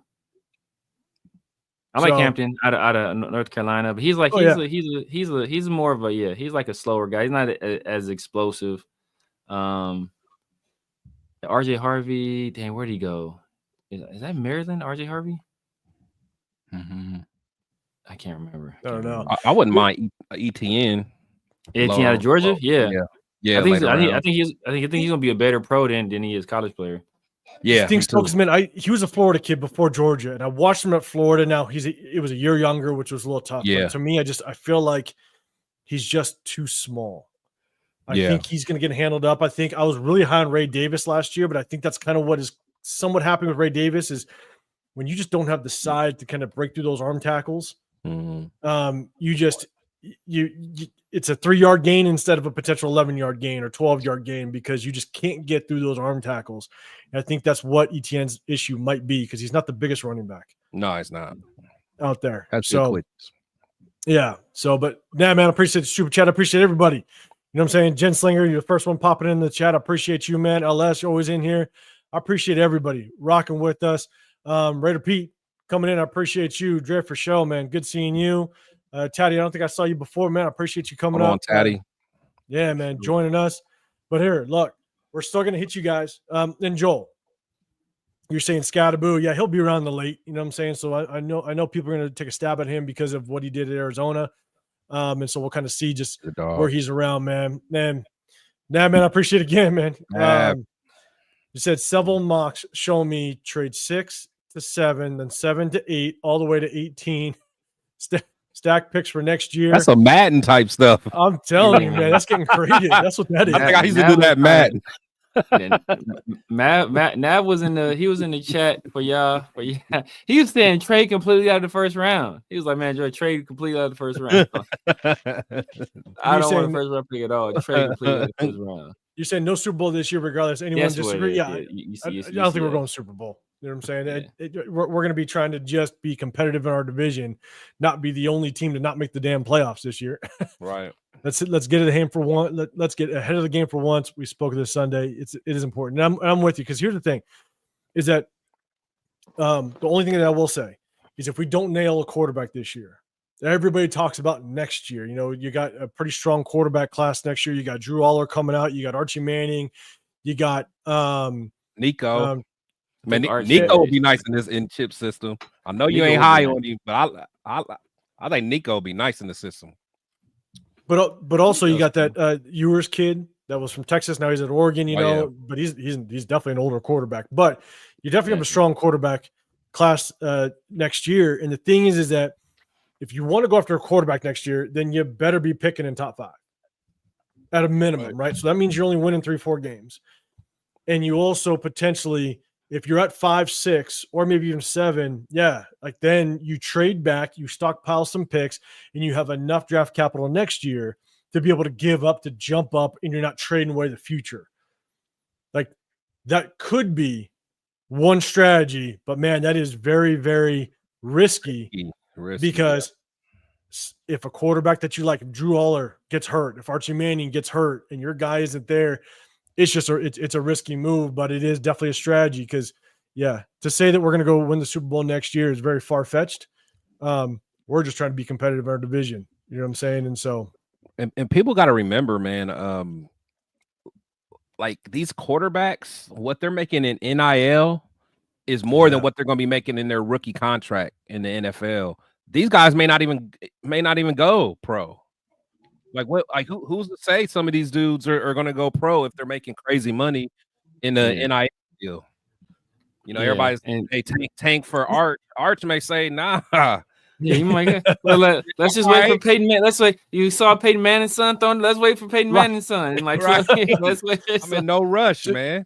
So Nab, real quick, man. Who would you want at 18? I'd be really curious if we trade back. Who would you want at 18? I'd be curious because at 18, now, for those ones that really want running backs, that might come into play with Chip Kelly's offense. It'd be interesting. Like if you're looking at 18, then you could reach for a quarterback.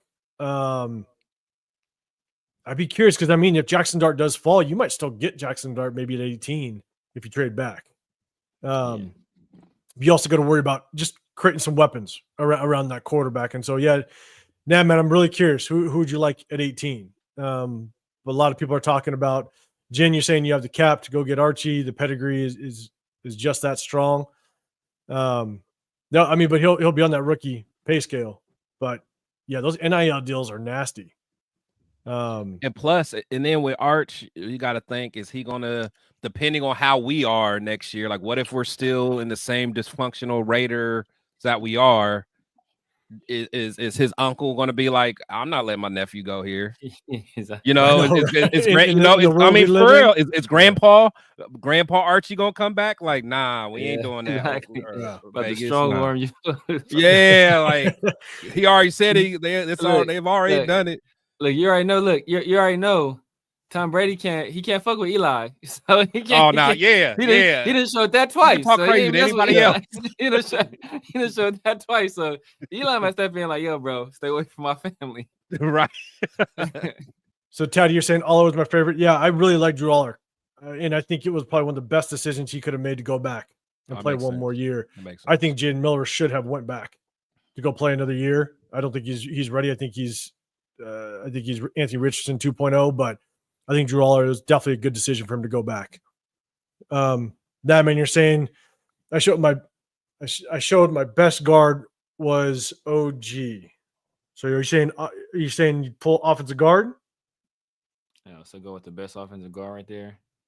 I mean, that's like I said, like it depends on because free agency is before the draft now. So if we go out and pay Trey Smith, which is what I want us to do, hey, just put back the Brinks truck up to Trey Smith's house and like, look, bro, come on over.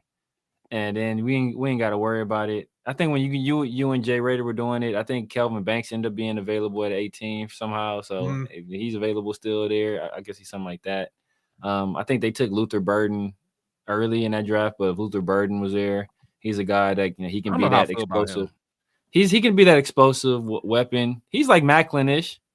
That's why. Yeah, no, he's like Jeremy Macklin-ish.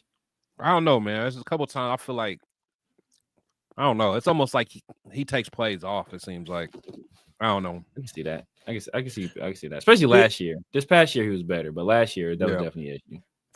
If I could play out like my perfect scenario when it comes to free agency, is I'd love for us to go and get the best guard in free agency for the system. Because if we can place a guard between Jackson Powers-Johnson and DJ Glaze and have a veteran guard to kind of help them through the process of understanding the NFL and growing within the NFL, and you have a veteran guard sitting there because then you got Colton Miller on the left-hand side, I'd be okay with still going with Jordan Meredith for this year and just kind of see how he develops. But if you put a veteran guard between Jackson Powers-Johnson and DJ Glaze, to me, I feel like that could be a kind of the best way to develop some young offensive linemen, in my opinion. Obviously, I think we need to bring in possibly another tackle, maybe right tackle to compete with DJ Glaze, kind of keep that fire underneath him. But I definitely want to bring in a decent offensive tackle, right tackle. But Colton Miller ain't young either. But definitely, my perfect scenario would be getting one of the top free agent guards and slot them in between JPJ and Glaze. But yeah, man, to me, I feel like for what we had available, I think Chip Kelly was probably one of the better hires that we could have done based on what we had available to us and what potentially could have came to us. Because I'll tell you right now, there was coaches opting out left and right. What Joe Brady pulled his name out of that Saints head coaching job. Mike McCarthy's like, I'm gonna sit this cycle out because I want nothing to do. That's wild. I mean, just straight set it out. I'll ask, man, I appreciate the super chat saying Trey Smith from KC, 2 birds, 1 stone. Yeah, and get a little intel on that. That offense over there. I'm with you, man. In that locker room. Super chat. Yeah, Raider Hawaii, appreciate you. Yeah, Trey Smith, you're saying it too.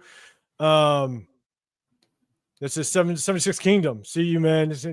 You guys need to get to KJ Wright on staff. Yeah. I mean, I've always liked KJ Wright. Yeah, I like KJ Wright was cool. He came over here because he was with us 3 years ago. Yeah. Yeah. 3 years ago, maybe 3-4 years ago. Who brought it in? Gruden. Well, no, did Gruden bring him? Nah, it was Gruden longer than that, wasn't it? Nah, it was. Did Gruden? It might have been. It was maybe the last year Gruden. I think it's last. I think year it was the last year Gruden. Yeah, last year Gruden. But yeah, man. Nah, man. I appreciate the super chats, LS, Gensling, all you guys. Man, I appreciate you guys pulling up. Man. But appreciate it. We're gonna hit you guys Tuesday night as well. We're gonna hit you guys Tuesday night. You know what I'm saying? If anything drops, we're definitely gonna be looking at what quarterback coaches come in, some passing game coordinators. There might be some young names that could be kind of up and coming and could work their way up through the system. But potentially one name that's still out there. Not saying that he's gonna be one of those positions, but man, Slowick hasn't even got a position yet either. So it's crazy that there's still a decent name out there, but we landed on Chip Kelly. So I appreciate you guys joining us on this Sunday night. Appreciate all you guys popping through. Make sure you guys hit that like button, subscribe. I'm going to shoot over to you, Severe, real quick. Let everybody know where they can find you and what you got going throughout the week. You guys know what it is. The Severe Raider, YouTube, IG, X, Snapchat, TikTok.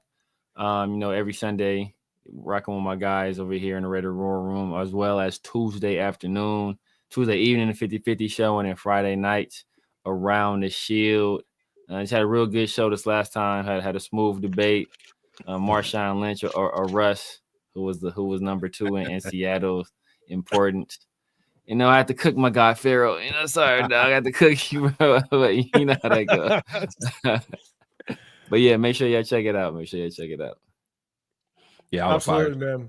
And then Chris, man, let them know with social media and all that stuff, all the handles and everything. Let them know where they can find you. Yeah, man. Protect the Show podcast on YouTube, IG, TikTok, OnlyFans. You'll find me everywhere. Just kidding about OnlyFans, but yeah, just So right now I'm doing my on a Sunday. I know. But yeah, right now I'm just doing this show with my guys. On Tuesdays and Sundays, so I'm doing that, and then I'm kind of getting back to doing my my Shield talk on Thursday. So, but I'm probably just gonna start going live more often, just as stuff breaks. Just kind of get back in the flow of things. But I definitely enjoy my show with my guys, man.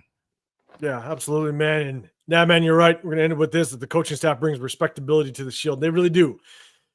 Like it or not, the Pete Carroll hire, those other coaches over there, they sat up in their chair a little bit and knew that they got to be on it. And so, oh yeah. Whether or not the age is going to affect them, next year or the year after, this coaching staff being brought together, I think is making sure that, hey, they sit up a little bit more upright in their chairs. So we'll see how it plays out. But man, I appreciate you. But for myself, Severe thinks he's going to turn into Joe Biden all of a sudden. He just going to just get old. Don't say it can't happen. Don't say it can't happen. I know. I think LS saw that debate between you, Severe, and Pharaoh. Yeah, that was a good one. And Matt, yeah. Only Raider fans on a Sunday. But yeah, I appreciate you guys. Hey, I do some videos here. I couldn't do any videos last week. Work was crazy, but I just do my videos and then I pop on here on Sunday nights and Tuesdays. I might jump on with some of the other guys and say what's up, man, to the other guys that do some lives and stuff. But I really only rock with my 2 guys here, and it's just my way of being able to kind of elaborate more on the videos that I do.